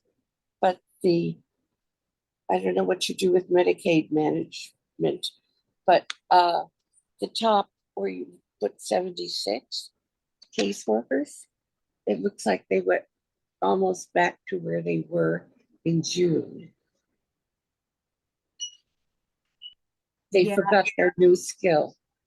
the graph, the way it's capturing the data is a little bit different because what it's showing, it's capturing the increase of users that are actually logging into Carina. And then, so it's not capturing the entire population, it's capturing the increase. I can get some more clarification on this graph when I send it out and answer the question about the Medicaid case manager. But you know, that's what this is illustrating. It's really illustrating the increase. Okay, thank you, Alice. And we did a lot of training and ed events in July. And so, and continuing to do that. And that's why you're seeing in September too, like why those numbers are increasing. But we, like I said, we have such a major focus now, and every opportunity where we can include Karina, you know, in our staff. We have a dedicated staff person who is like a liaison, like a stakeholder liaison. She is at every event that we can. So we're doing everything we can right now to get the word out about Karina.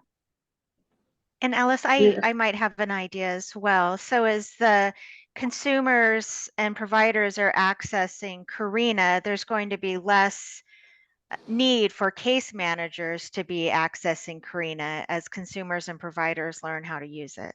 And that's true. Yes, Jenny, thank you. Oh, well, how about that?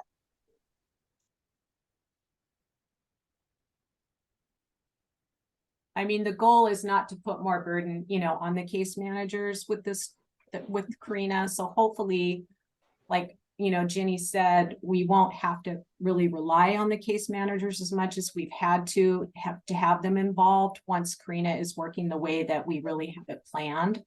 But I will tell you, Washington State is really, they said that we are so far above the numbers that they had when they rolled out Karina in Washington. So, you know, even though it's been a little kind of a slow uptick, that's what we want, because we really want to make sure that everything's working the way it's intended, that we have good, you know, supply for the demand. And that's really what we're, like I said, what we're really going to start focusing on now. Let's get the complete system rolled out to everybody in the state. And then we'll have all of the data that we need to really start getting in and looking at where there's imbalances, where, you know, we don't have enough workers to provide, you know, for the consumers that are needing care, and the same with the consumers, the demand, that we have plenty of supply, you know, plenty of providers to take care of the consumers' needs, and plenty of consumers for the providers. And that we're making good matches, you know, that these, they're finding meaningful matches, they're finding the right, you know, matches with people, with their needs, for their needs.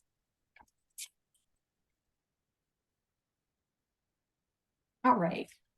So if, you know, if you're talking to any care providers right now is the 2024 open enrollment with the federal marketplace. It's really important that if you know of anyone, that a care provider who doesn't have health insurance, please have them call CareWell so that we can assist them and get them set up. You know, we can assist in getting them scheduled with a licensed agency that the supplemental trust uses, Valley Insurance Professionals in Salem. And we can, you know, or we can just talk to them at CareWell to see if they're eligible for this benefit. But the time is now, because there's really a short window with the marketplace that we can get people signed up from November 1st through about 12/15. So just want to call that out. And then if we could go to the next piece here. This is the launch of the new benefits portal that I mentioned, My CareWell 503. This was rolled out in July, and it's a new online tool that care providers now can access either on their phone, on their laptop, their computer, and they can, for the first time, they can actually go in and see how many hours that they've worked and check on their eligibility for trust eligibility and what benefits they're already enrolled in. They can see how much PTO that they've earned, and they can request a PTO payment. There's, as far as we message them also, like, and put on flags, like if there's paperwork that's missing that we need to have, they can actually submit their paperwork through the portal and upload it.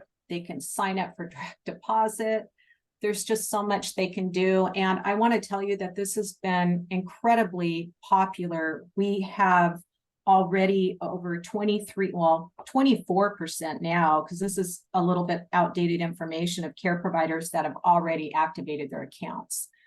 George, you have a question, please? Yeah, when a caregiver wants to know about this, where could they go into? Do they go into Google Play Store, or where do they pick it up when they have an Android? You know, they can either go through the URL, or yes, there is, it's called Create, and they can actually go in and download the app if they want to have the app on their phone, but they can also use the URL too, if they want to use it, you know, through their phone or their computer. So could you put up there My CareWell 503? Is that the name of the app that they're looking for? No, it's going to be called Create. I'll have to get, it's Create through MagnaCare. It's called CREATE. But I will put that in the note too. If you want, I can put the URL, because, but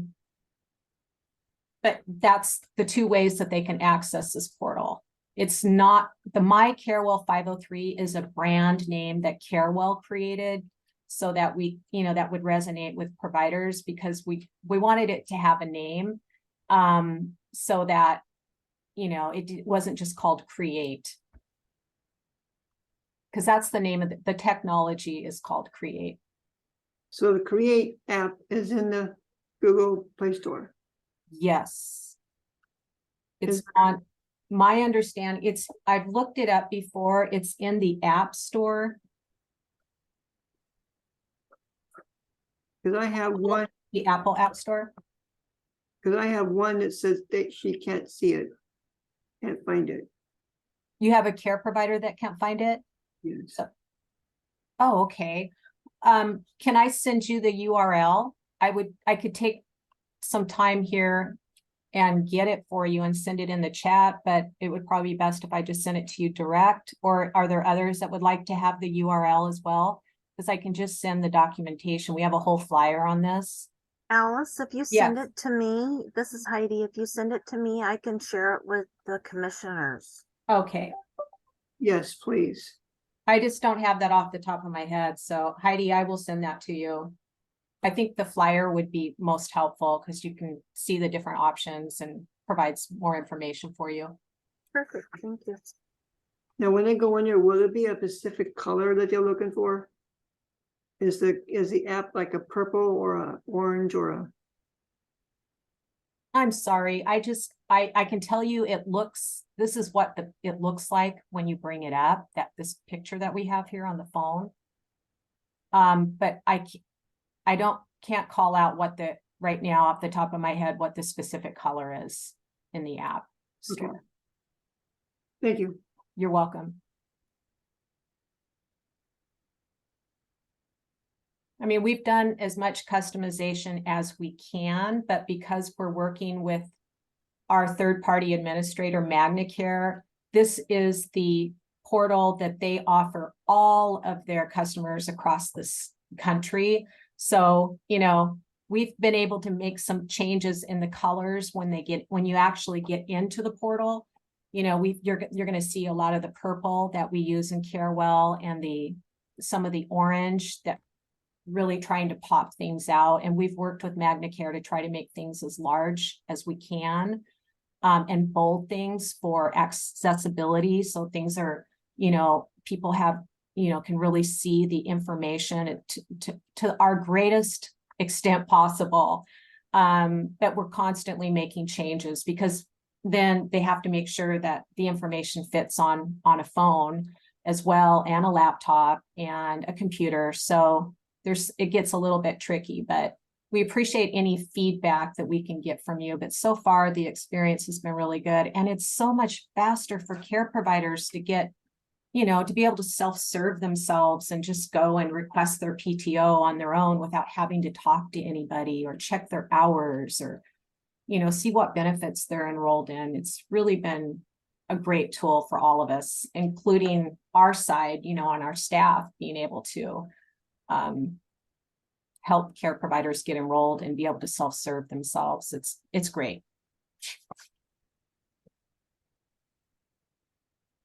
Any other questions, George? I didn't know if you had another question or if... No, that's fine. Okay. You did answer it.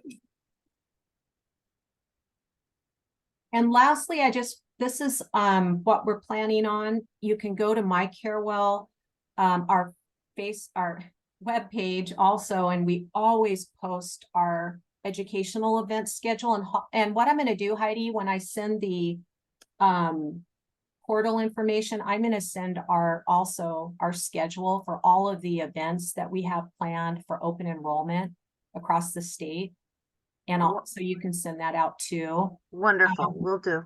Okay, because we have events that are scheduled for open enrollment all up and through, November. And we're going to be doing at these events, we'll have Karina information and a Karina table. We'll have some of our partners from the health plans and different, maybe Kaiser as well. Our partner, Valley Insurance Professional, they attend these too. So they're really helpful meetings that we can answer those questions about Medicare and open enrollment and Karina, the portal.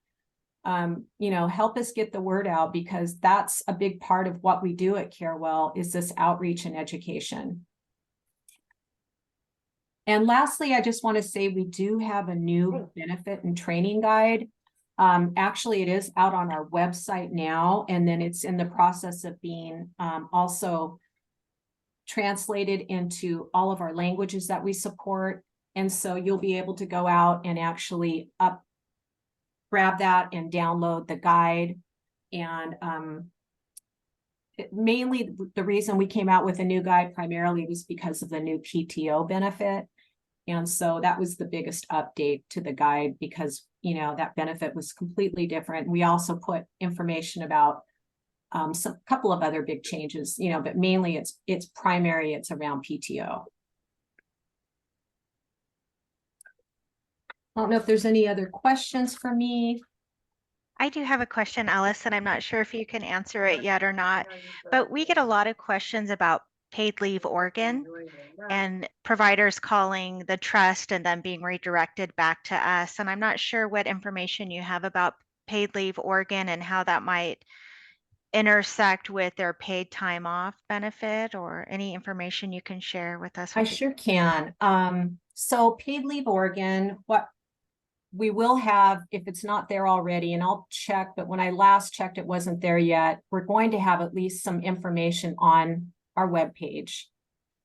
And then we have our Member Assistance Center, the MAC, where care providers call. They've been educated, and they also have talking points, as well as Carewell, our benefits navigators, have talking points to help care providers. But the piece on this right now is, Jenny, there's a gap about if a care provider, uses the paid leave Oregon, it doesn't address their hours to continue their eligibility.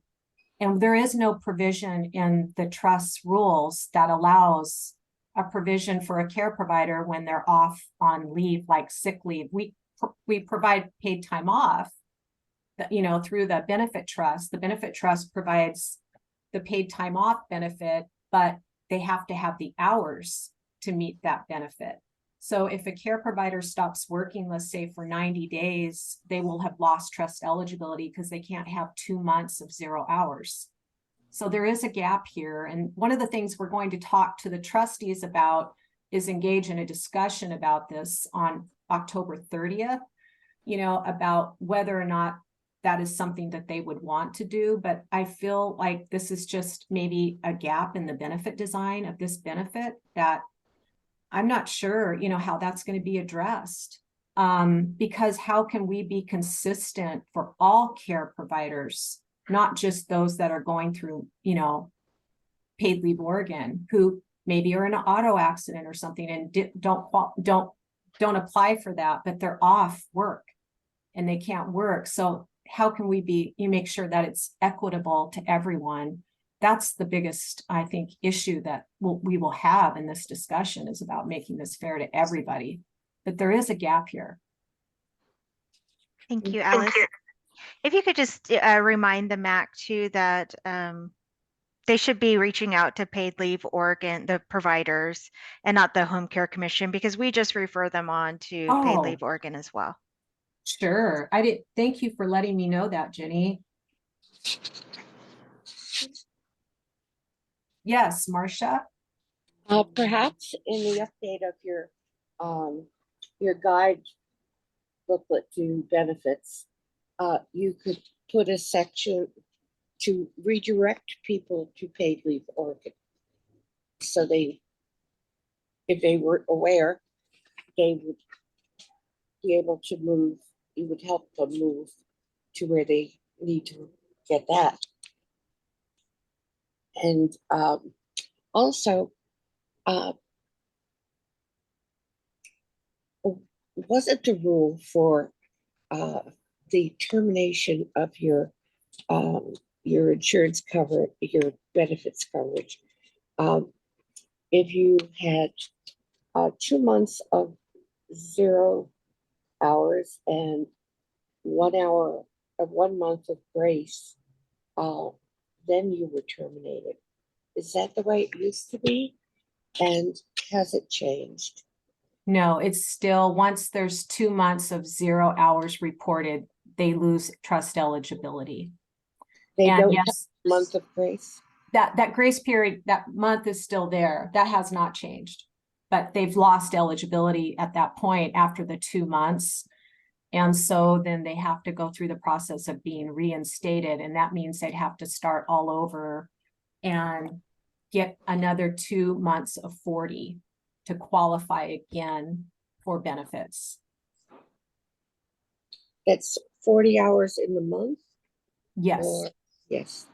I think it very definitely, if the trustees aren't willing to cover it the way it was, that people that received injury on the job should be, this should not apply to them. Yeah, I think that would be different because that's workman's comp.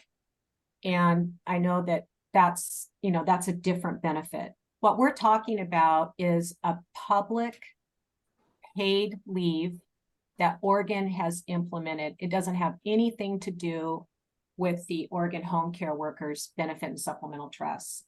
And the Paid Leave Oregon, and for this, the state has put this benefit out there. It's public for the entire state of Oregon, but there's a gap there about that wasn't addressed, is what happens to people's insurance when they're not working.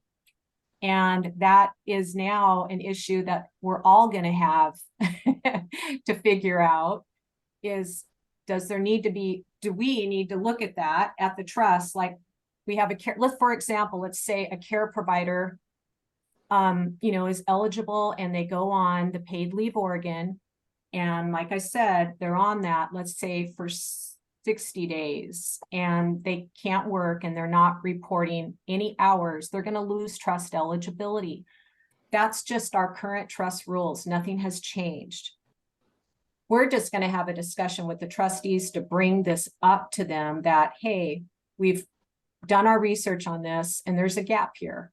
And, while this is a great benefit, having this public benefit is great, but, we're just going to have to figure out, and I think we're going to have to do that with more data. I mean, are we going to get appeals from care providers asking us, asking the trust to reconsider, their eligibility, which that's problematic because we don't have a provision to do that, and to be consistent with everyone would be really difficult. So it's just something that we're going to have to wrestle with and probably kind of see how this new benefit with this public benefit, how it's going to work and how it's going to impact the workers.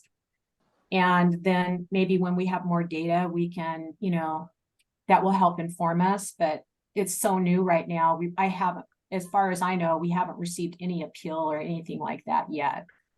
But, This is a long-standing issue. We have providers that submit appeals now when they've lost eligibility because maybe they've been unable, for whatever reason. Usually it's like a car accident. We don't get a lot of these, but unfortunately, or sometimes it's because their provider number or their credentials, background checks, things like that are late and they lose trust eligibility. We don't have a provision to allow, an exception to that. I mean, there might be, if the payroll vendors are not sending the hours on time and they can prove that, that's different. We can make an exception there, but we have to be consistent on eligibility. And we just are really clear that we follow the trust rules that the trustees have put forth. So I know. We're running over Okay. time. You have one more, you have another question there though. Okay. Yeah. Go ahead, George. Hi, Alice. This is Commissioner Adams. Question I'm going to ask you real quick is, does this also include the provision for people that are in their families that are caregivers also? Can they qualify for all this the same way as the other state providers as well, since they're taking care of somebody in their own family? You mean for benefits if they're a care provider caring for a family member? Correct. Yes, if they are, if they're working, if they're a Medicaid enrolled care provider, HCW, personal support worker or PCA, and they have a consumer who is Medicaid eligible, and we're getting the hours from the payroll vendors because they come to CareWell. That's what we base their trust eligibility on. So if those hours are coming in through the payroll vendors, then yes, they can be actually taking care of a care provider. A care provider can be a family member taking care of a consumer who is one of their, family members. Okay. Jenny probably has more information on that than I do, actually. But yeah, George, if you know of anyone or if you have any questions or anything, I'd be happy, we can get someone with one of our benefit navigators, or I can just talk with you at another time. But yeah, if you know of someone, we can definitely help them out. Okay. Get them steering them in the right direction at least, because I know there's a lot to navigate.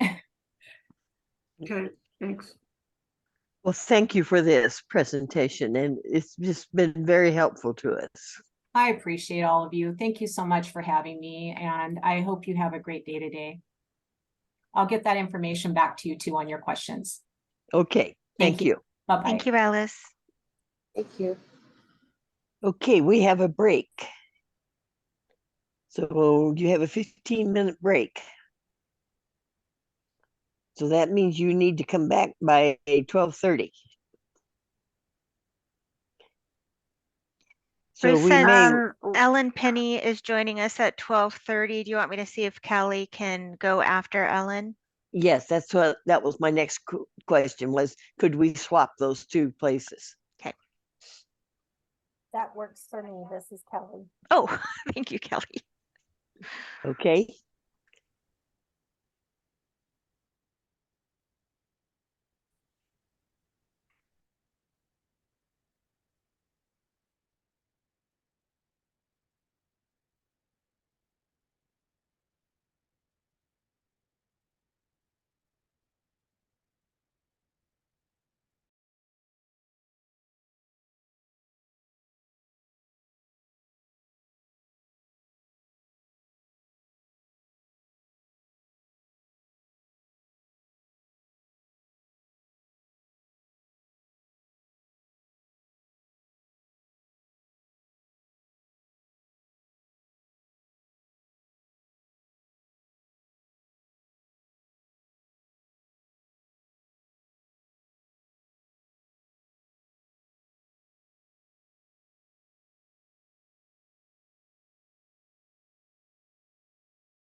Heidi, did you stop my video? No, I can't get my video to come back up. It says it was stopped. huh, It says you cannot start your video because the host has stopped it. really? Let me see, Ruth. I don't even see anybody's picture on the screen. Nobody's. Okay, well, you stopped them all. Well, let me see. What in the world did I do? I do not see a living soul. That's, yeah, Nothing, they're no all, squares. Oh, here, hold on. okay, Jenny's back, Hold on. Yeah, Jenny is back. but I cannot get back. Well, let me see what I can do. How'd you get back on, Jenny? I just turned my camera on at Well, the I turned bottom. mine on and it says the host has asked. Oh, okay. Will it let you No, play? Oh, there you there, are. got it. Oh, Now I there. got him back. Okay. Oh, good. Perfect. Not me. Yeah. Sorry, I don't know what I did. There. Turn your Oh, boy. hit your camera, George, and see if you get a pop-up. Yeah, I do. I'm Oh. trying and nothing's happening. Now it's There you got it. Okay, good. So everybody's going to have to hit the camera and then answer the pop-up. Miss Jenny got a cup of coffee. It's chai tea. I'm treating myself. Oh, I need to get some of that. I guess Go ahead and means put tea. the agenda back up, please, Heidi. It's tea. Okay, let me see her. We haven't seen Ellen, have we? Nope. I did check about the recording for the community partners meeting, and that will be sent out. Okay. Beautiful. Did you know the recording was on all this time? Yes, we have to record our meetings now and make sure they're posted online. No, I'm talking about the break. Oh. Thank you, George. Well, nobody was talking, so it won't matter. Everybody ran as fast as they could on this one. Nobody stuck around.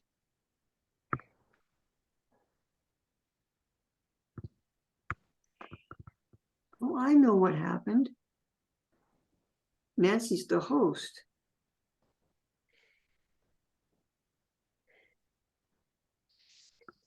Okay, if we've not heard from Ellen, then Kelly, do you want to go ahead and start? And then if Ellen comes, we'll interrupt you.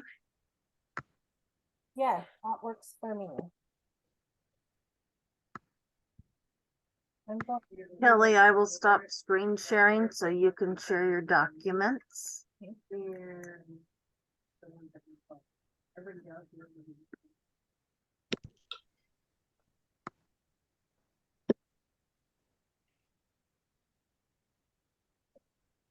Let me know when you can see my report.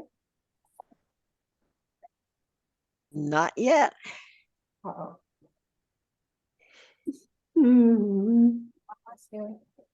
Somebody sneezed. It's not working? No. Nope. Okay.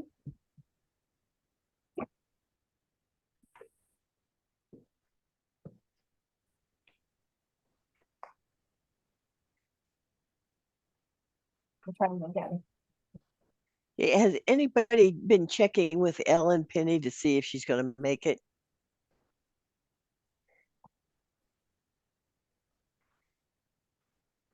Anything yet on my screen? Nope. Oh, shoot. Heidi, will you please project my reports for me? Let me pull them up. I didn't have them up because I thought you were gonna pull them up.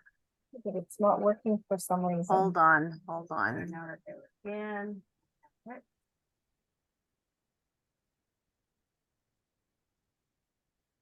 And you wanted the home care worker one first?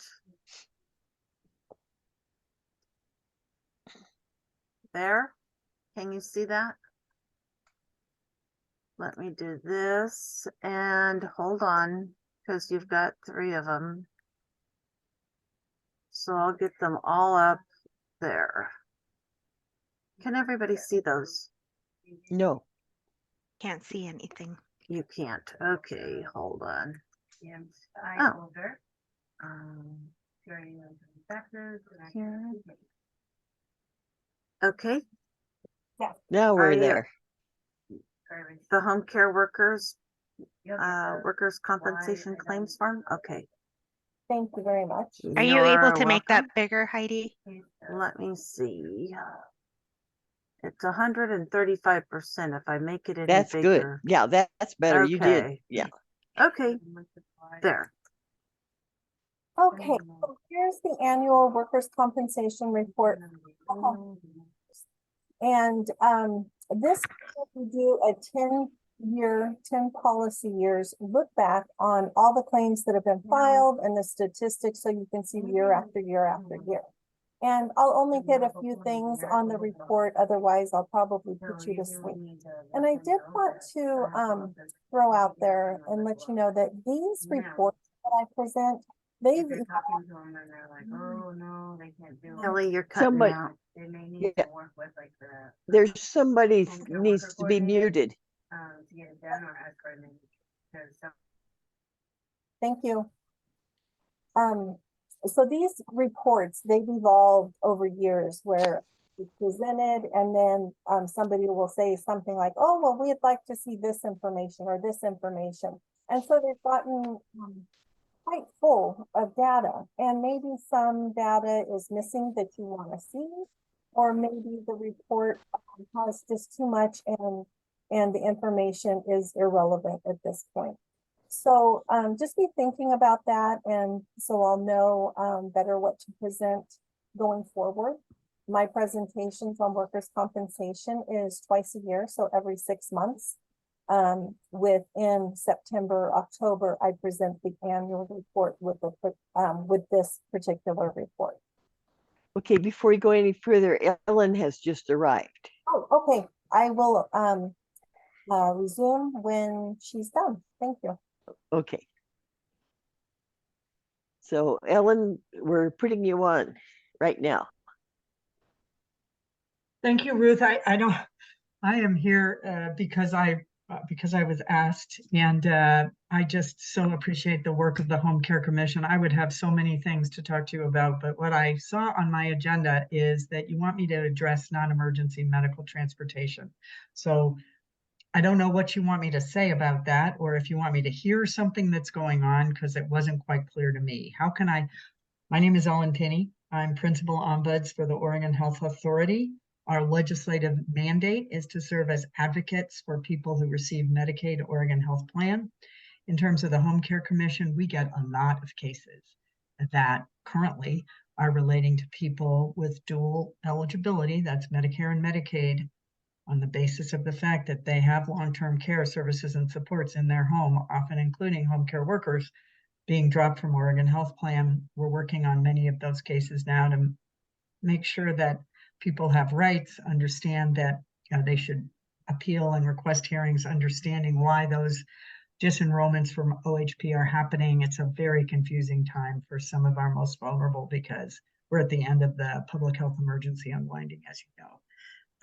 We are not seeing, yes, the cases that come to us obviously create questions about whether or not everybody being disenrolled right now should be being disenrolled, and we're trying to create pathways for ensuring that they keep their OHP coverage, which, to the point I was asked to come here, allows them to keep non-emergency medical transportation. For many, that's how they find out. I have this appointment. I need specialty care at OHSU. I can't afford to drive myself to OHSU. I've been relying on my non-emergency medical transportation. Why doesn't Medicare provide non-emergency medical transportation? That question's a little over my head, but I mean, it isn't really, it's a federal issue. But talk to me about what you would like me to address to this committee or commission. Commissioners, do you have requests? Yes. Ellen, this is Commissioner Adams. Have you, do you connect in with the CMS in Washington, DC about the EMT service throughout the states?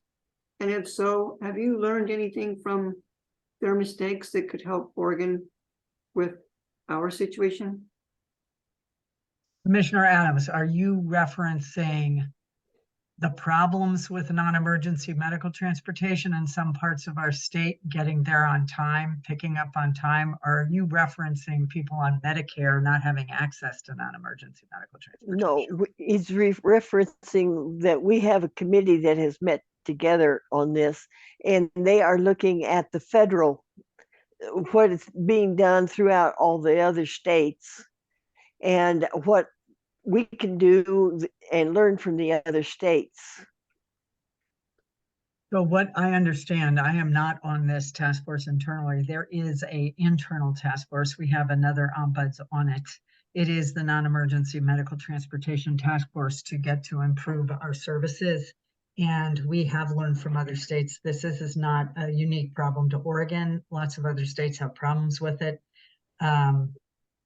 I will just share with you that my own observation is that we started having problems with non-emergency medical transportation when we switched from, you guys tell me if you don't understand these words, when we moved non-emergency medical transportation from fee-for-service to our coordinated care organizations, where it became a capitated service, meaning we pay our CCOs X dollars per member per month to provide a whole range of OHP services.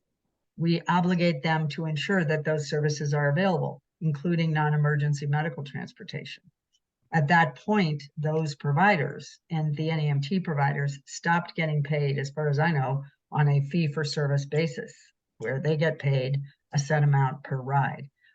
I don't know if that's part of the problem, but that's where we started to see the significant problems that we continue to see in Oregon related to timely and appropriate access. I do want to say that this is really more pronounced in some parts of the state than others.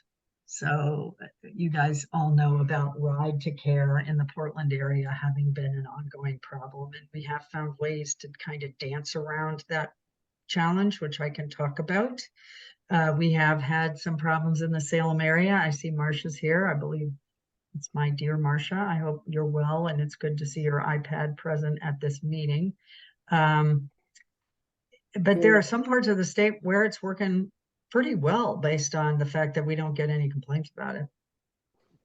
Doesn't mean that it's working perfectly, but when we don't have any complaints from any specific area, it either means nobody's getting any rides at all, or it means there's not so much of a problem. Paul. Would it be possible after the task force completes their work to have you or the indicated person come back and give us a report on what will be changing and what we could look forward to? First question, and I would assume that's the case. So I work in APD, and actually I work with the non-medical transportation side of things as part of my work as an in-home policy analyst. And just an observation, it's been difficult, and I know that you're probably working on this, or the individuals working directly with non-emergent medical transportation are working with this, but it's been hard just to find the person to talk to when there's a question, or to access somebody who will respond. Maybe that's part of the CCO involvement, I don't know, but questions come into our unit at times from a local office, and they'll ask about non-emergent medical transportation, and we can't even forward an email to anyone anymore because the names we were given, they're just not answered. There's no response whatsoever. I'm assuming you're aware of these type of things, so that doesn't need to to be stated here as much as, is this part of the work, better communication, and maybe some better pathways to access information or assistance?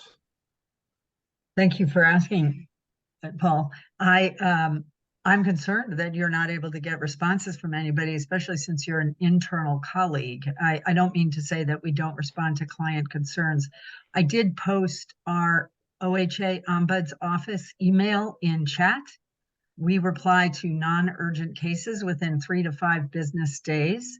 So we encourage you, if you have questions or concerns about non-emergency medical transportation, to use the Ombuds team, the Ombuds program. I'm happy to put a toll-free line in there as well. We do not answer live calls. We do pull calls twice a day. We use a program, a great program. Thank you so much for this program called SpeakRight, which transcribes all voicemails verbatim.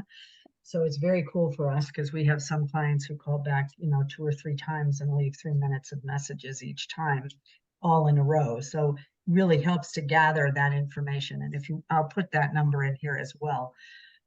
It is really important that people get back to folks who have issues with non-emergency medical transportation. So we would want to know what your questions are, and we will get back to you.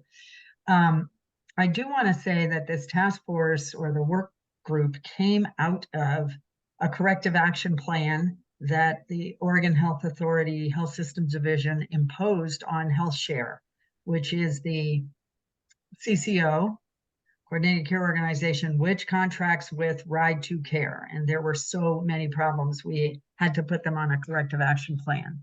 That task force believed that there were probably other problems that we needed to get at.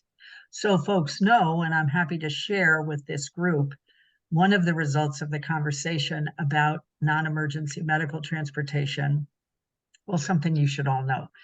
We have 1.4 million folks on the Oregon Health Plan. Only 4% of that population uses NEMT at all. That includes asking for rides. That includes asking for reimbursement for rides that people drive themselves for, which you have the right to do, right? You have to get approval in advance, but you can drive yourself and get reimbursed for that ride. We just increased the reimbursement rate for mileage to a level where you actually could pay for gas now. It was so low. So that was a huge win. And I can send you all that memo. And we increased reimbursement for overnight accommodations and meals. Should folks need to travel the distance, there's rules around that. But that I can share. And I am happy, Paul and commission members, to invite someone from the task force. It would probably be Awab Alrawe, who also just presented at Medicaid Advisory Committee last week, to give an update on what's happened with non-emergency medical transportation. I want folks to know about that 4% number, because can you imagine what would happen if tomorrow 30% of the OHP population realized they had access to NEMT?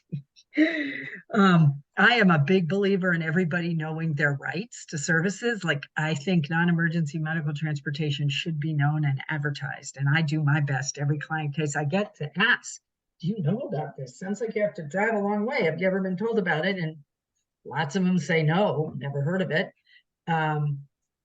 But what I've heard is the system would just kind of collapse in on itself if everybody who I think could use this service started using it.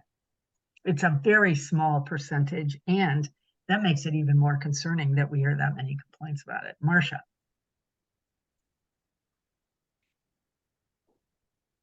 You're muted, Marcia. Hello. Hey. Yeah. About how many more percentages would break the system? Honestly, I don't know. I have no idea. I just heard this, and I do know, Marcia, as some of you may know, some of our communities don't even, they're operating volunteer NEMT services, because when you live in a really remote town like, I don't know, John Day maybe, or that's probably too big. And probably there's somebody from John Day on here. Some small town, you're not going to have a company willing to be available to provide services to folks whenever that they're available. You have to rely on volunteers. So some of our communities actually do rely on volunteers.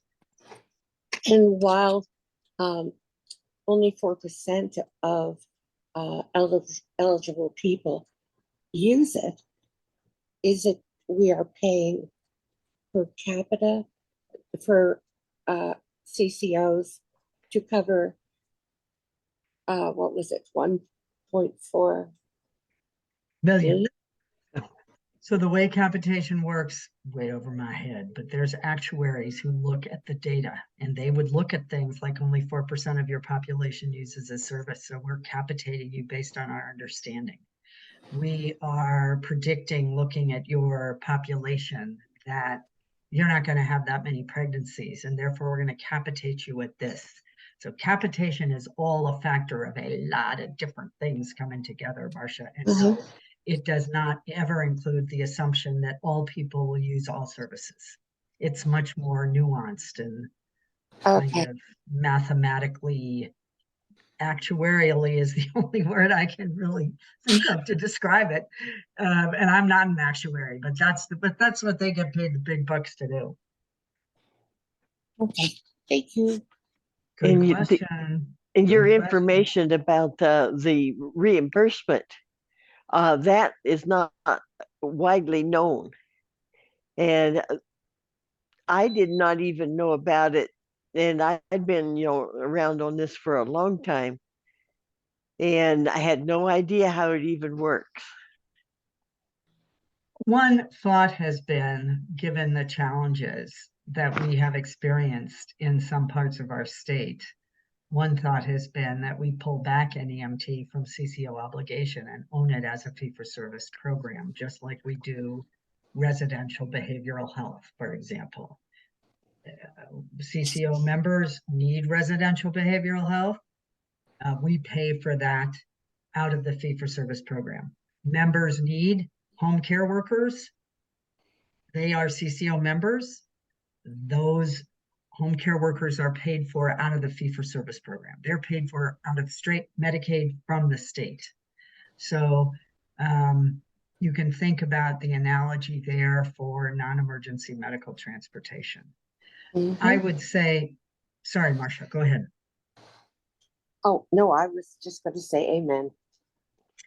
I have to say that I believe this commission and the governor's Commission on Senior Services, for example, and the Oregon Disabilities Commission, for example, would be potent advocacy voices at the federal level for what needs to change here, which honestly is that Medicare needs to provide non-emergency medical transportation for its clients who meet OHP income thresholds. That's one way to look at it. Those clients do not always get OHP. You have to have long-term care services and supports to get it. But the clients we're hearing from, who are your clients, Home Care Commission, who are people who have disabilities, who are losing OHP because they're not being kind of renewed for long-term care services and supports, doesn't mean they're not needing specialty care at hospitals like OHSU, which might be a 6-hour drive for them. We need to advocate for Medicare change in this arena.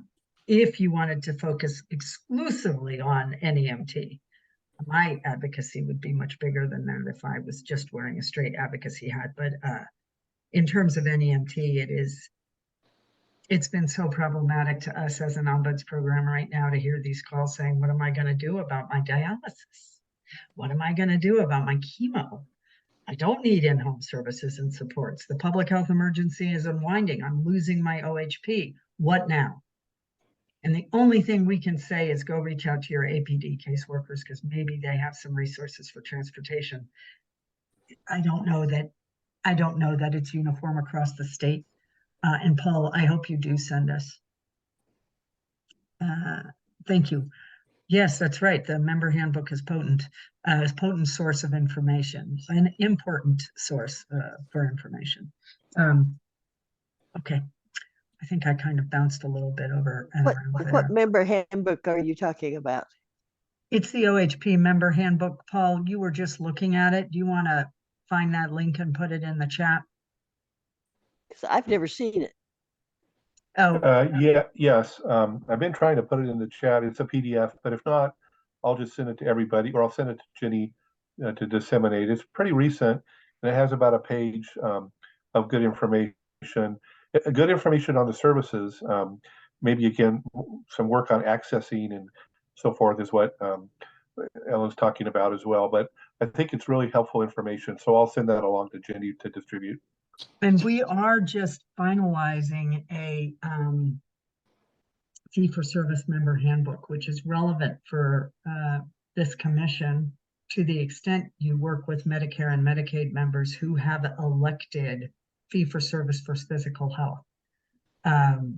It's relevant in that way. However, even if I have both Medicare and Medicaid, and I am fee-for-service or open card for my physical health, I am obligated currently, that's the law, it was changed, to have a CCOF, which means, I'm sorry, I think it's F. I'm obligated to have CCO for my mental and dental services. I can elect fee-for-service for physical services. In all those events, however, the CCO is still obligated to provide an EMT for all those services. So it's an interesting, messy system. I hope I didn't confuse things. Ruth is smiling because she knows all this stuff. If you want me to come to have somebody come to your next meeting who can speak specifically to what's happening on NEMT, just send me the date and I'll help make that happen. And also it said on there that you were going to talk about durable medical equipment. Sure, you want me to talk about durable medical equipment? Absolutely. Marcia, do you have something else? No, she's just clapping for you. All right. So as a result of several very strong client advocates who came, and Marcia, I would just put her right in here, who came to the Ombuds program about problems they were having getting the durable medical equipment they needed. The stories were just so devastating that I worked with Joseph Lowe, who many of you know, heads up the Disability Services Advisory Council, staffs the Oregon Disabilities Commission, and I believe the Governor's Commission on Senior Services now. And we put together a listening session, and we said, this listening session is not for staff to talk about their issues. It is for clients to talk about how they've experienced getting the durable medical equipment they need. The stories in that listening session were so heartbreaking and horrifying that we had staff after the meeting call me and go, I had no idea. We need to change this system.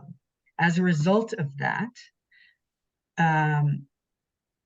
a lot of things are changing. One of which is staff has learned the power of listening to client experience as a tool for understanding what's going on. There's other listening sessions that have started to happen with other kind of discrete sets of concerns, one most recently being behavioral health access. Rules were changed. So I'm just going to give you an example.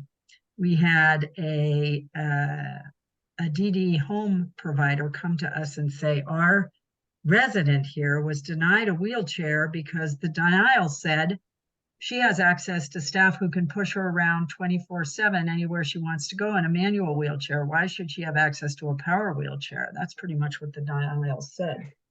That is not Medicaid's criteria. Medicaid's criteria is independence, right? Maximizing independence. And the client got on the phone with us in a meeting in tears from her bed and said, I used to be able to go outside of my home and go get mail and talk to neighbors, and my wheelchair is 10 years old, and I think it was probably not quite that old, maybe 9, and it breaks down all the time, so I get stuck in the street, and I just want to be able to go out and be in my community.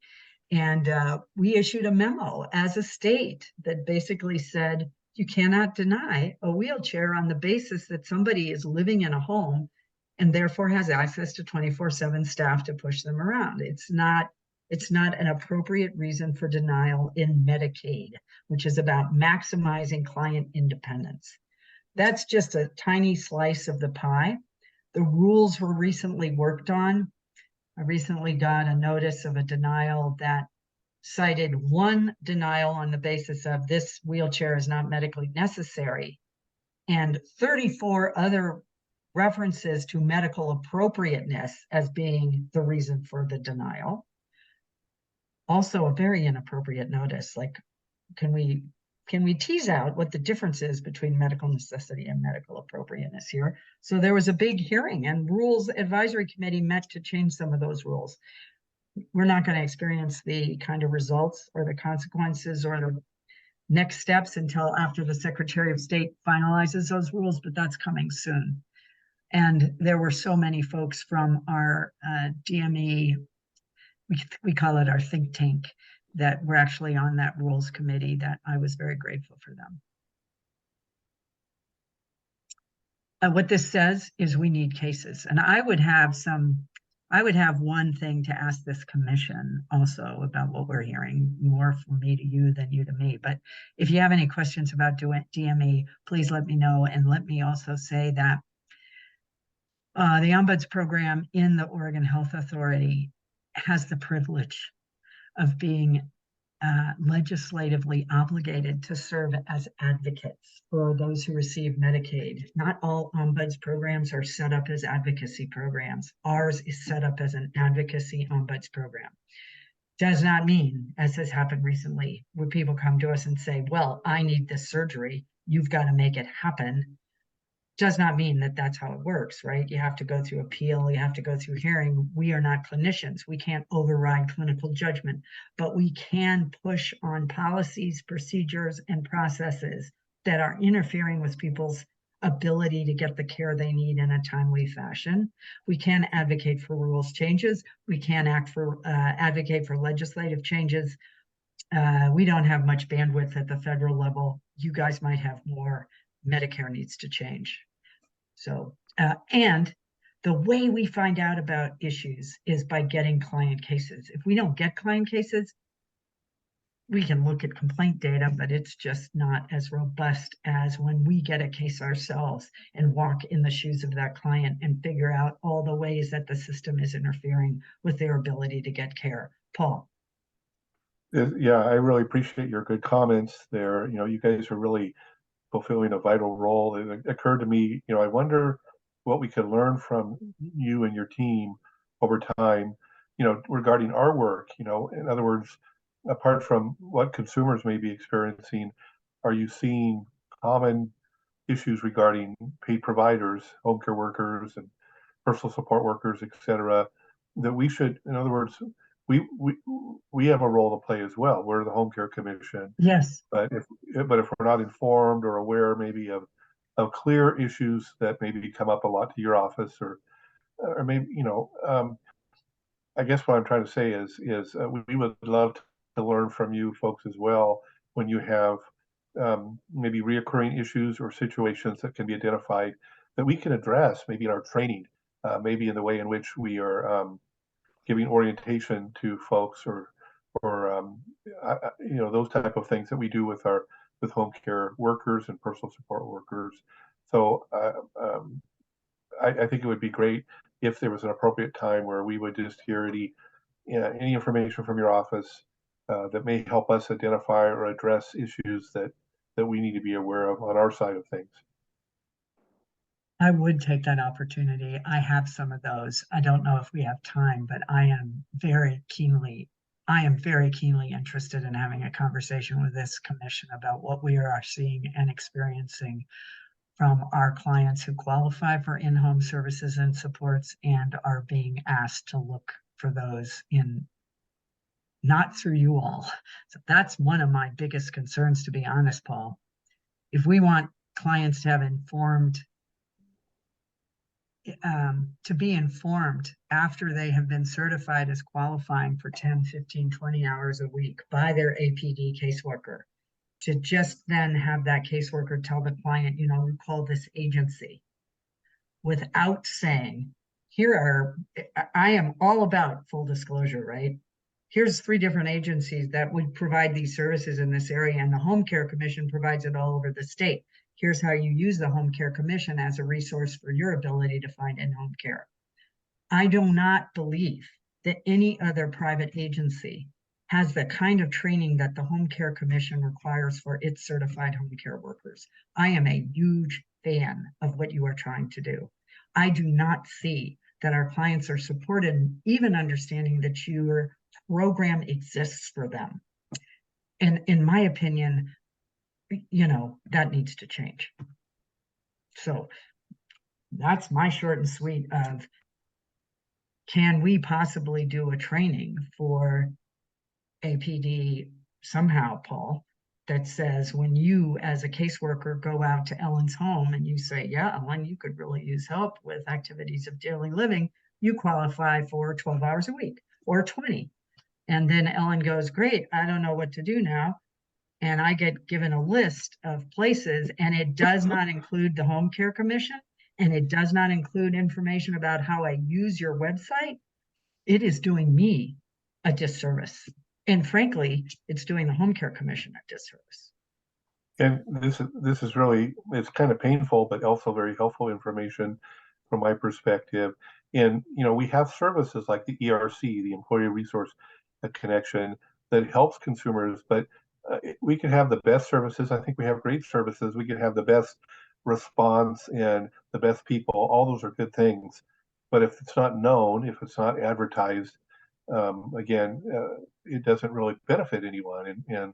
And not that, again, obviously it is known, but it needs to, one of the things I believe that many of us are facing as we look at some strategy and things in the future is to become better known, to have more networking, more communication, both within state government as well as with you know, case managers and those who are dealing directly, providing the direct care to the consumer.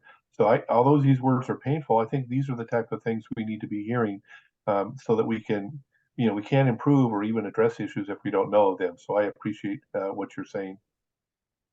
Now, I just want to be really clear, Paul, that I think the first person to be able to tell me, Ellen, a client, I'm just going to use me as an example, just for the record, I don't need it, but just say I did.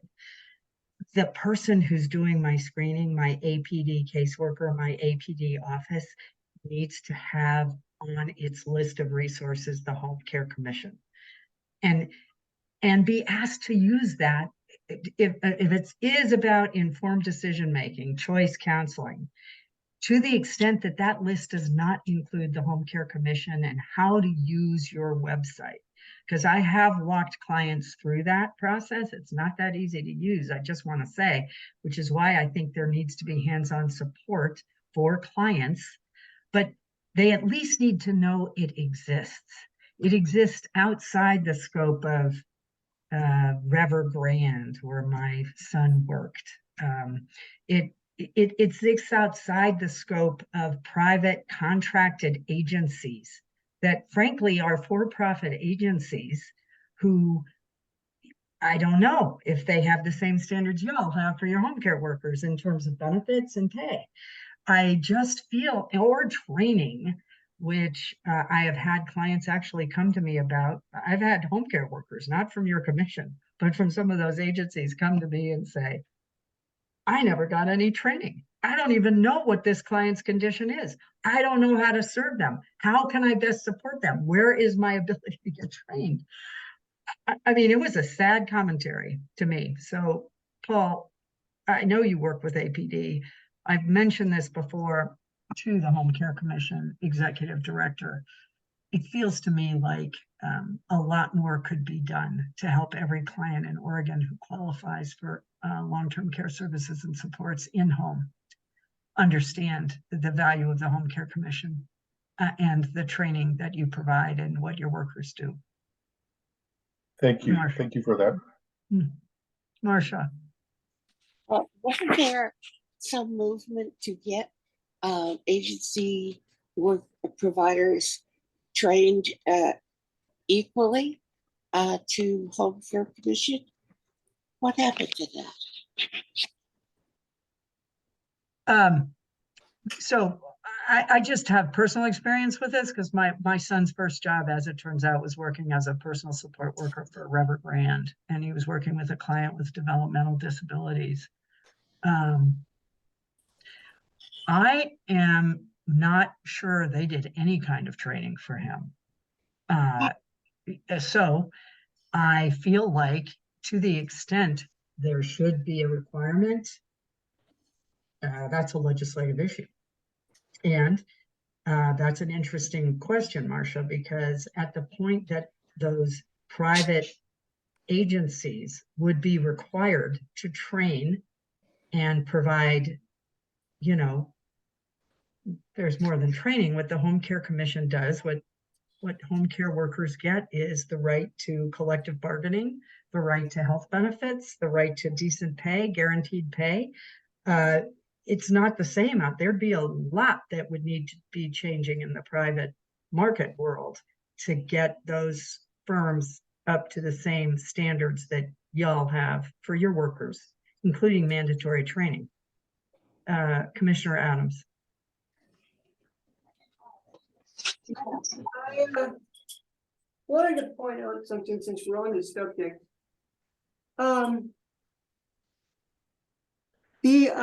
On the durable situation that you had brought up, I do know for a fact that also might want to talk to the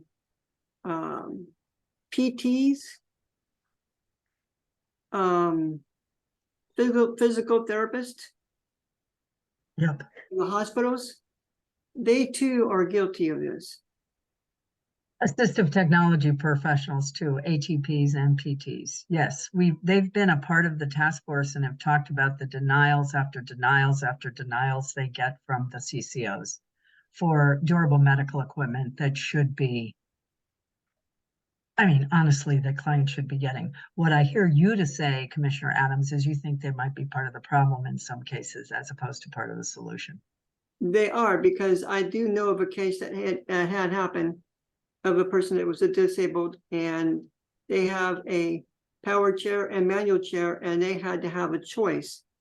Do they want the power chair or do they want the manual chair? And they were told the difference. So they had to pick between, they wanted a new one, which one they would have to have. That is a rule piece. I think that's a really good point.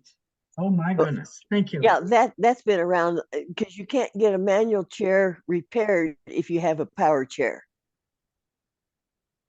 I Thank do you, know Ruth. that has happened, and it is the truth. I am not questioning the legitimacy of that story at all. That's a really good point. And that might be a rules change that needs to be made. I think as a result of all of the advocacy around DME and our agency at this point being Oregon Health Authority, specifically Health Systems Division, understanding the level of client and consumer concern about some of our rules, there has been a huge shift in thinking. There is a desire to make our rules, first of all, plain language so everybody can understand what they're reading. And if you've ever looked at the 300 and some pages of DME rules, you will understand why that is important. And secondly, that the rules changes are not one and done. Oh, we've done it, now we're not going to look at it again for years. That there's an ongoing iterative process that gives clients the ability, and us, anybody, the ability to say, hey, this rule is being interpreted in this way. We need to address this. And that one, Commissioner Adams and Ruth, needs to get to that process. So my commitment to you is to find out where you would send that piece, which I think is probably a rules piece. Well, the thing is, this is coming out of Providence Hospital. Yeah, gotcha. Well, it could be rules related. I think Ruth was suggesting it is rules related. So yes, it might be it coming is. out of Providence Hospital, but what folks will say is this is a rule and we have to get at that rule. It's honestly ridiculous, frankly, that you can't get a manual chair and a power chair when we know the reasons why you might need both, which is all about maximizing independence. This person that needed this was told that it was the Medicare rule that did this. And I don't believe that.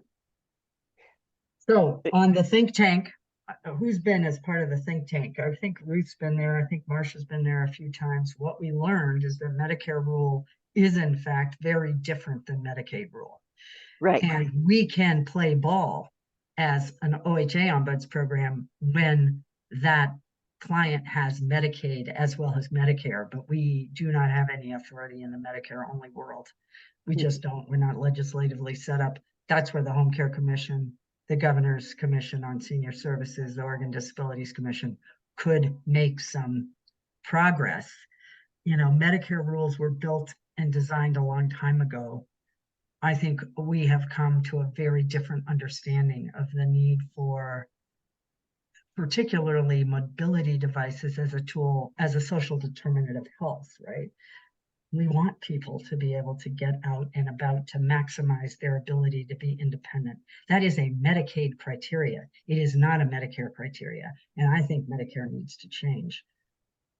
Could Medicare and Medicaid bondsmen together come together as one tool?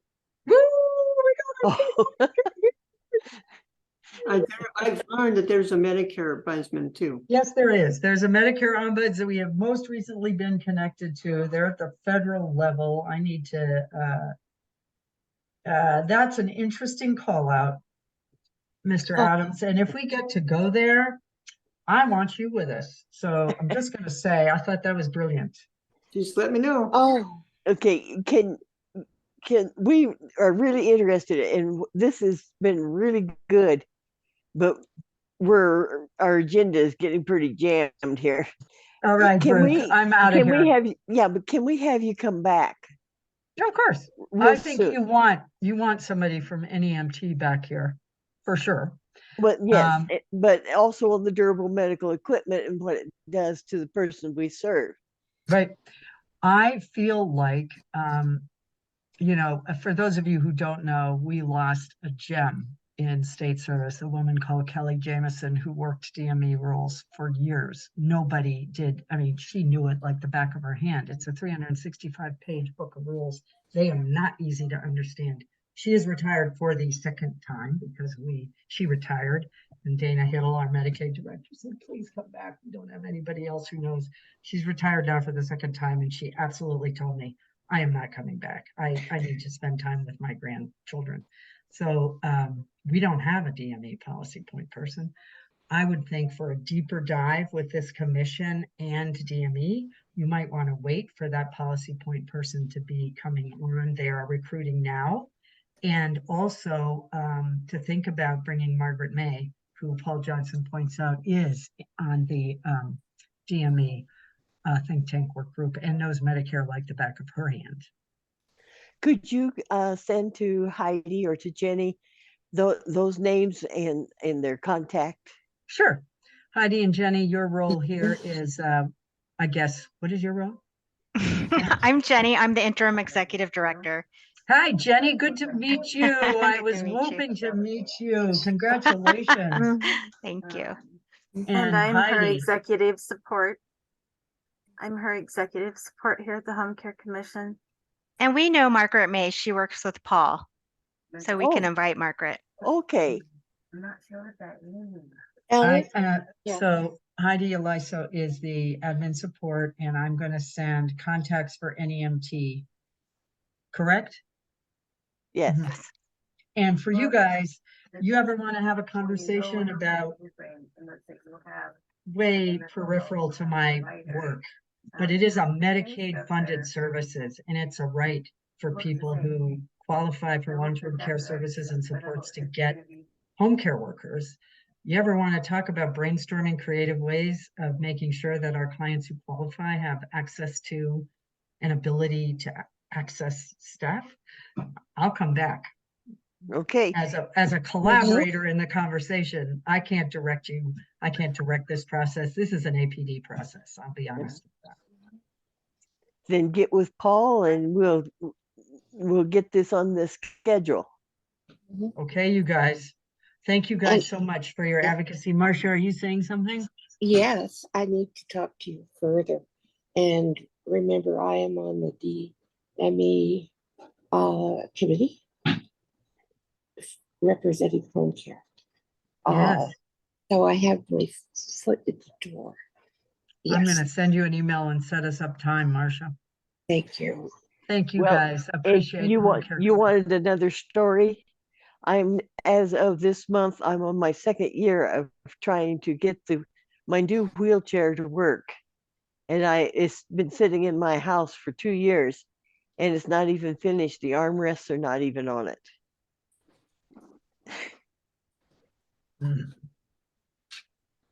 All right. Well, bring those cases to us. Did I put our ombuds office in chat? You have cases? I am mostly mentoring other staff right now. We have a 6-person ombuds team. You want us to come back and talk to you about kind of the big picture of work we do? Happy to do that too. We do work closely with the DHS ombudsperson, GAO. They have a very different mandate. GAO, Governor's Advocacy Office, they're called. They have a very different mandate than we do. That our mandate is to advocate for people who receive Medicaid and Oregon Health Plan services. They have a slightly different mandate, but mostly, let's face it, they deal with child welfare cases, and those are some of the hardest cases anybody could possibly deal with. So, Well, appreciate it. Thank you for being here. Thank you for your brilliant ideas, Commissioner Adams. Thank you for introducing yourselves, Jenny and Heidi. Marcia, I will set up us up a time. Folks who have, bye Susan, folks who have cases, put them in to our ombuds meeting. Thank you. Bye-bye. Okay. Thank you. Thank you. Okay, Kelly, you ready to go back? Yes. Can you hear me okay? Yes.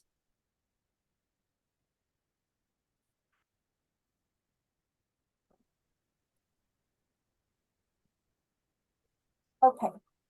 Hello, everybody again. So I know we are running way late today. So I am going to go through my reports as quickly as possible. But again, be thinking about items that you would like added or removed, elaborated on, so I can provide the reports that you want to see. As I was saying before, these reports have evolved over a very long time. And from presenting in meetings for the past, 15 years, many different commissioners and management, they asked for more information in certain areas. And so now we have a lot of data, and maybe some of it's not relevant anymore. And we could remove that if you want. So I'm not going to touch on every single item on these reports. I'll just hit a few talking points. And if you want any additional information, just stop me and ask questions. But this is our side-by-side comparison report for the past 10 years for home care workers. And you'll see in the 2023 column, this is for the policy and fiscal year ending June 30th of this year. And you'll see that 108 claims were filed this past year, which is down. The claims are down. In talking to SAFE about this, they say that all of their books of business have less claims than they have in the past few years as well. They're trying to figure it out also, but we do know that we have enhanced our training programs, and we make sure that the types of injuries that are happening with our providers is encompassed in the trainings that we have, the safety training. So that may be playing part of it. Reduction in claims is because more people are going to the training classes. We do also know that some people don't want to file claims because they don't want to go through the workers' comp system, because 20% of the providers have filed claims before. So they know the system, they know there's a lot of paperwork, and by law, you do not have to file a workers' compensation claim when a work injury occurs. So there's many reasons for this, but we will definitely continue to track it.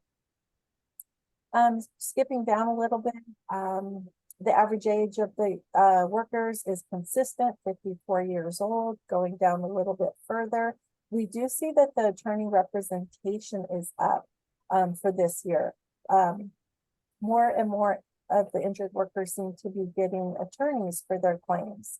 I think a lot of it times are tough right now, and they want to make sure that they're maximizing the benefit reward that they may be receiving for their injuries. And I know that there's a lot of advertising for new attorney firms that handle workers' compensation, and many of them are, many of the home care workers are now getting attorneys, and so we'll see how that plays out. Skipping down a little bit further, we'll see that the safety training, 29% of the injured workers have been safety trained. That means they attended at least one of our training classes.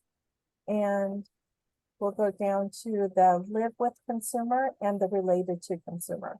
So these are the individuals that live with the consumer employers. 30% of the injured workers that filed claims live in the house that they provide services in. We track this. This is a difficult situation for SAFE to handle many times when they are trying to decide whether the claim was work-related or not. Because when you live in the home, when are you working? When are you not working?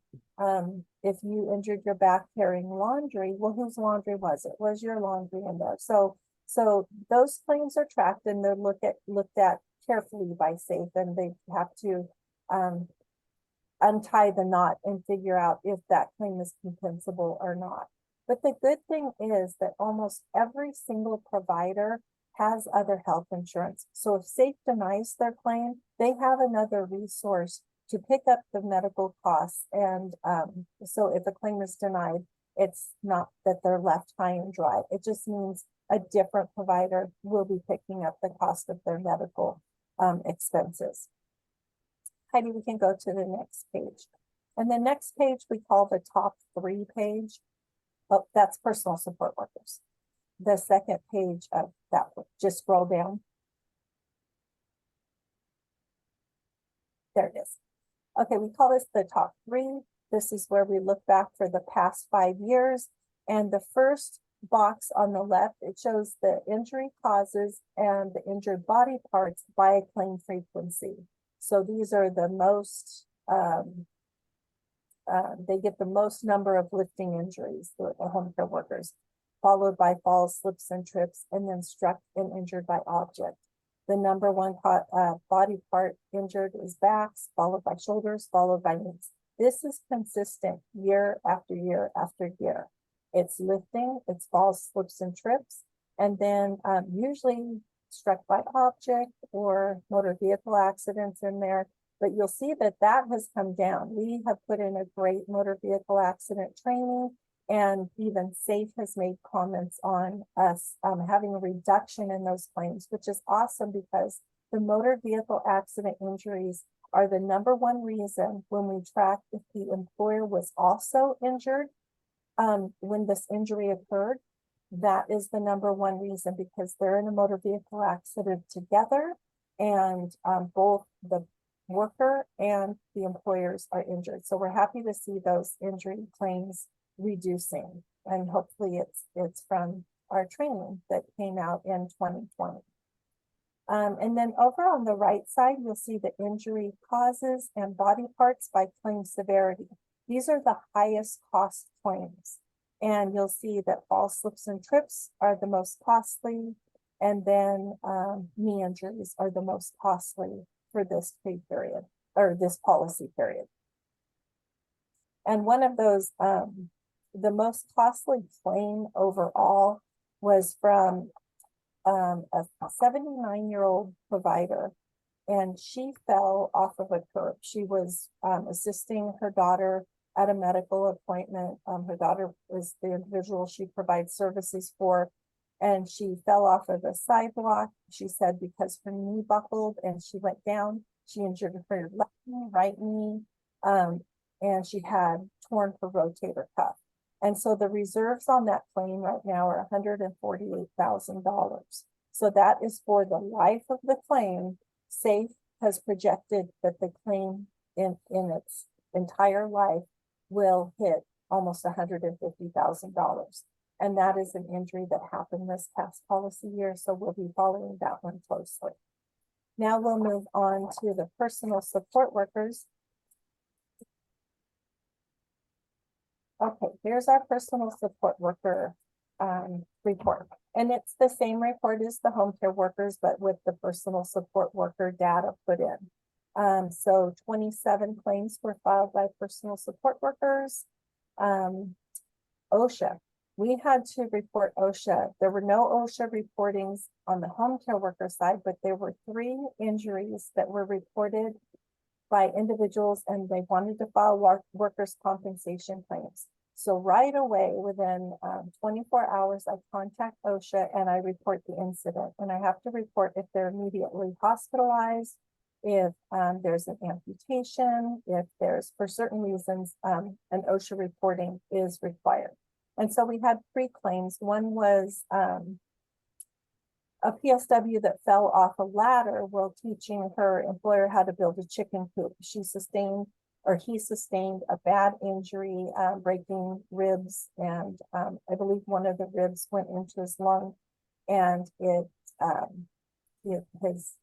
had to have a tube put into his lung because it collapsed, and he was hospitalized for about 4 days. The other one was a claim that ended up being denied, and this individual claimed that he was struck in the leg by debris.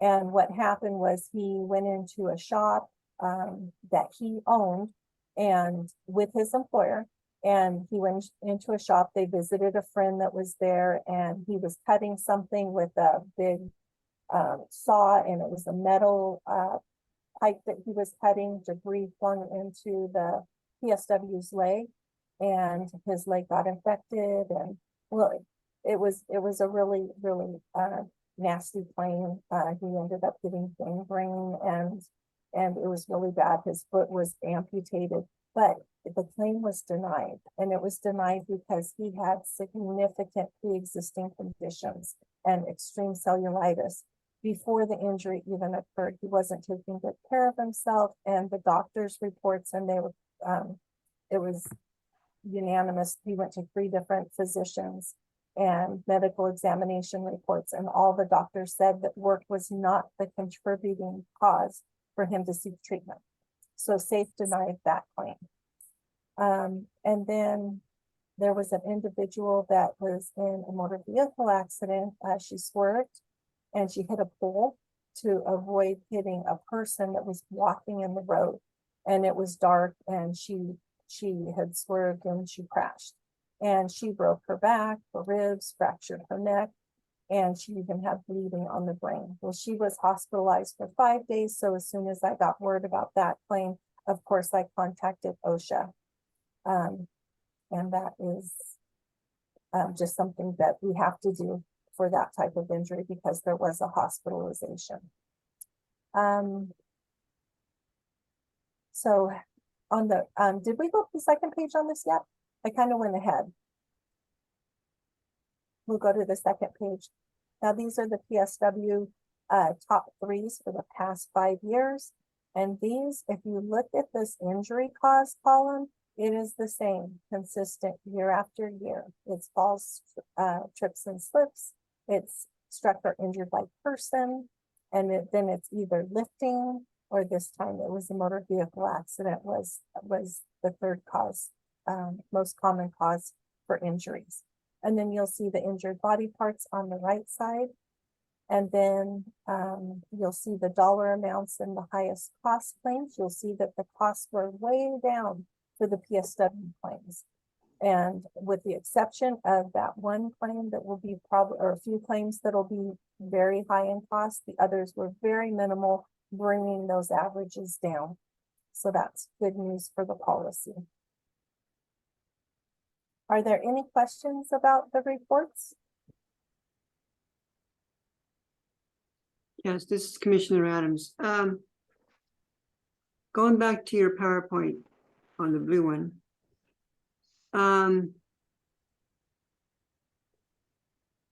What is taught to the providers in keeping the amount of problems down to prevent all these?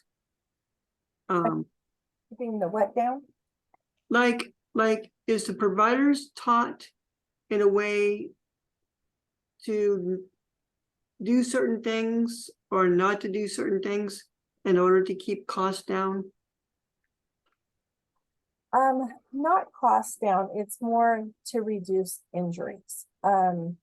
If you go into the protects against sprains and strains class, they're teaching safe lifting techniques. If you go into the trips class, that teaches you basically fall, slips, trips, and fall injury prevention tips, looking out for hazards. And then we have the preventing disease transmission class, which is really important for providers to take because it teaches them how to reduce their risk of exposure to disease or others. And that was really important that everybody got into those classes, especially when the pandemic hit. I think we saw an increase of providers taking that class.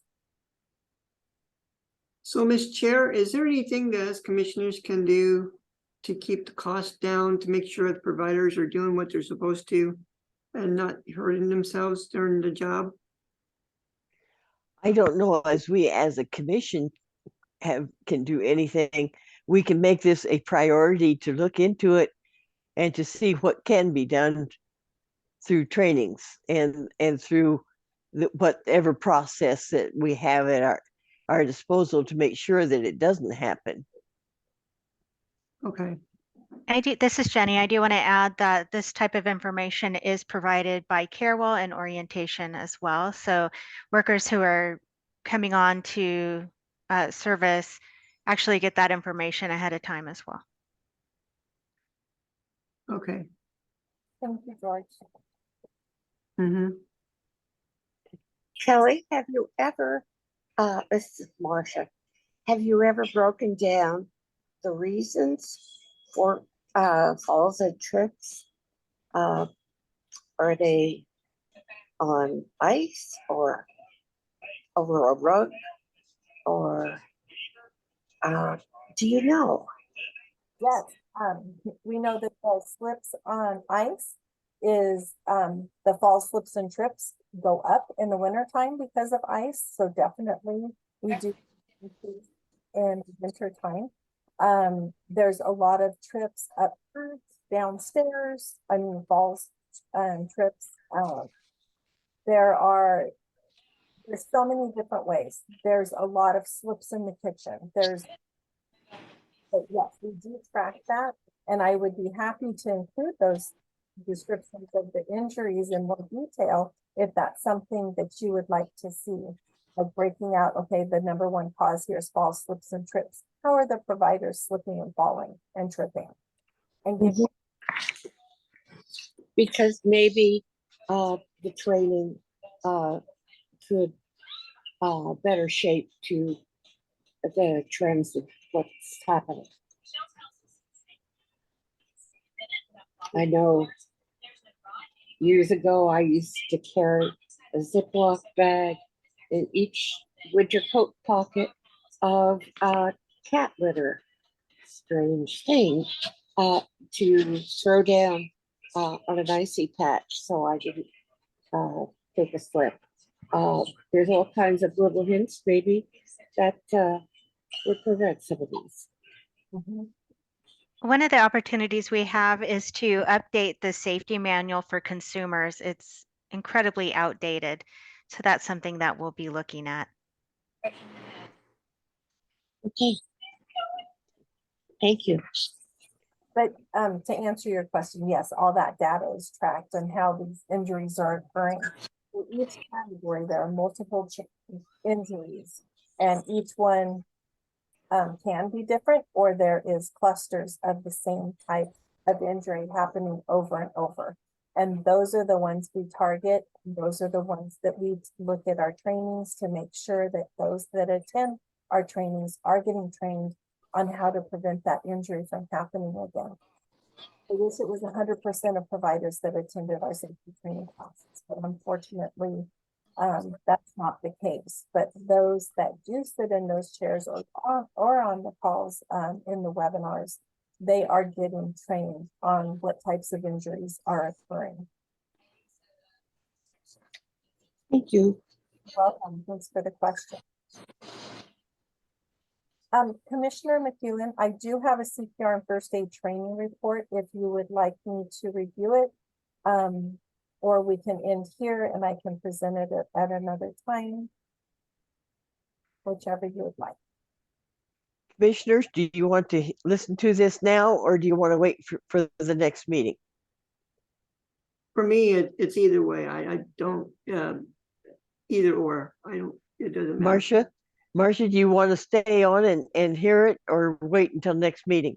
It's fine to continue. And Paul? Oh, sorry, Paul. Again, either way, whatever you choose. Oh, well, since most of them seem to go ahead and say, let's go ahead and do it today. Okay. It's a quick report. Okay. This report, there's two sections. This is the in-person classes. You'll remember back when the pandemic hit, our CPR and first aid training program was shut down for about 2 years. We reopened the program May of 2022. And this report is May of 2022 through June 30th, 2023. So just a little over a year of having our program reopened. And this is what we did to reopen the. We had in-person training classes with contract trainers, and we scheduled the venues, we scheduled the contract trainers, and we knew there was a lot of people. We continued through the pandemic to accept applications into the program. There was about 700 individuals waiting for training. They were eligible and waiting for training. We reached out to all of them once the training program was open, and we offered all these training classes in these locations. And then if none of these classes were convenient for them, we would refer them to other training sites throughout the state. So our in-person classes that we held, we have 76 classes in the different locations on the left column. We offered 1,428 seats. However, only 473 individuals attended the training. So that was kind of disappointing because we wanted that number much higher. And we had a lot of no-shows. 66 individuals no-showed to the training, and our average class size was only 6. Then in December of last year, 2022, we contracted with Emergency University for their online and virtual trainings, and it has proven to be a hit. And so we'll talk about that. If you can scroll down, Heidi. So the next box shows the online virtual classes with Emergency University. So we have 181 since December 5th, the middle of December. We've had 181 individuals register. 121 have completed the trainings. And when we collect the applications twice a week and process them, 70% of our providers are electing the Emergency University online training over in-person trainings. So a total and then at the end of June, there were 312 individuals that were eligible for training, and we were waiting to hear back from them on what type of class they wanted, in person or online. So the total certified, we'll go down to the bottom box on the left, and these are the totals. The total number of individuals certified via in-person trainings that we is 473, and 121 individuals so far have been trained by Emergency University. And then 147 individuals were referred to outside in-person training sites, and they were also certified. So the program reopened, 700 have been first aid certified. And included in those amounts are our providers that speak other languages. 62 Russian providers have been trained, 27 Arabic providers have been trained, and 9 Spanish-speaking providers, making a total of 98 providers being trained in their languages. I find that very interesting, is the amount of the Russian compared to the others. Yes. We have a lot of Russian speaking providers. They attend our classes, our trainings, and they always have. We've always had a great turnout. And those that attend our training classes, they used to be given paper applications to complete, and way back when, and every 2 years they renew. Every 2 years they renew. So we get big batches of Russian speaking providers that go through our trainings to keep those certifications up. And we are currently doing some outreach and going to be training more Arabic individuals. We're getting a larger group of Spanish speaking providers into our classes. We'll be training those individuals, and we have all providers that we're trying to set up a class for as well. So growing and growing. Marcia, you need to mute. So that's all I have, unless there's any other information you'd like, any questions you might have. Yes, this is Commissioner Adams. I don't see English up there, and I was wondering if there is a class to come out for people that are sign language, would you also be training people with sign language also, in case they have an employer or consumer that needs sign language on CPR? Yes, we can accommodate any translation, and we send translators to the training site that the individual that's convenient for them to attend, and they are assisted with the translator of whatever language they need, including American Sign Language. And how far out do you advertise that these trainings are coming up for state providers? How far out? 2 weeks, 1 week? They can complete an application at any time, and we process the applications twice a week. And then we reach out to them and we ask what type of class they would like. And then they're either placed in emergency university or referred to an offsite training site.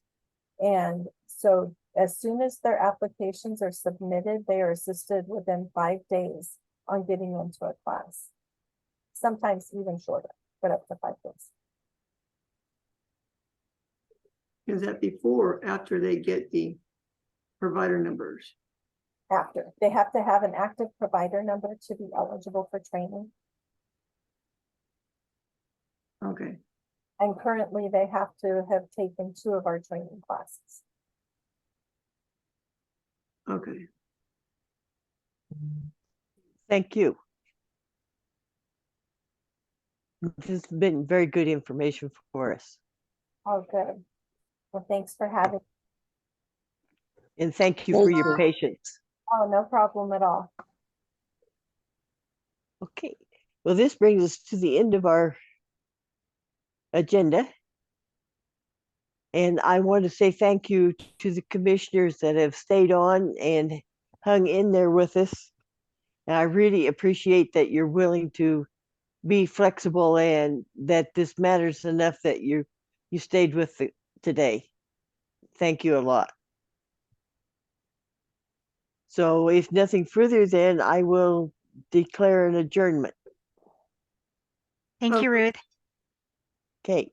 Ruth? Yes.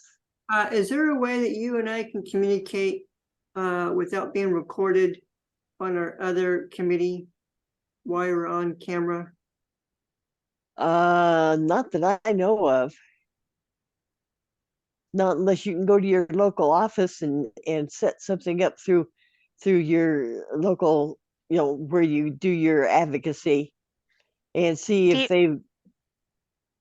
you- they Are you talking about George, you and Ruth having a conversation? Because Heidi can always set up another Zoom meeting for the two of you to join. Well, there's a situation her and I have to take care of for October 11th. That's why I'm asking. Yeah.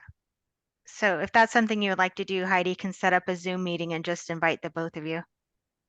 Okay. Can we, how soon does it have to be, George? I'm hoping we could do it tomorrow after we're done with our, Yeah, that would work. Yeah. because we've got to get the October 11th thing straightened out. Yes. Okay. How long do you need for this meeting? About 10 minutes. Okay, hold on here just a second. So maybe 30 or 45. Yeah. Uh, Yeah. Thank you. Does Ruth and George, does 1 to 2 p.m. work for both of you? Tomorrow? Yes, Yes. it does. Okay, then I Yeah. will send you a Zoom appointment for that time tomorrow. And Wait. if Heidi, can you stop recording this meeting now? oh, I'm sorry. Yes.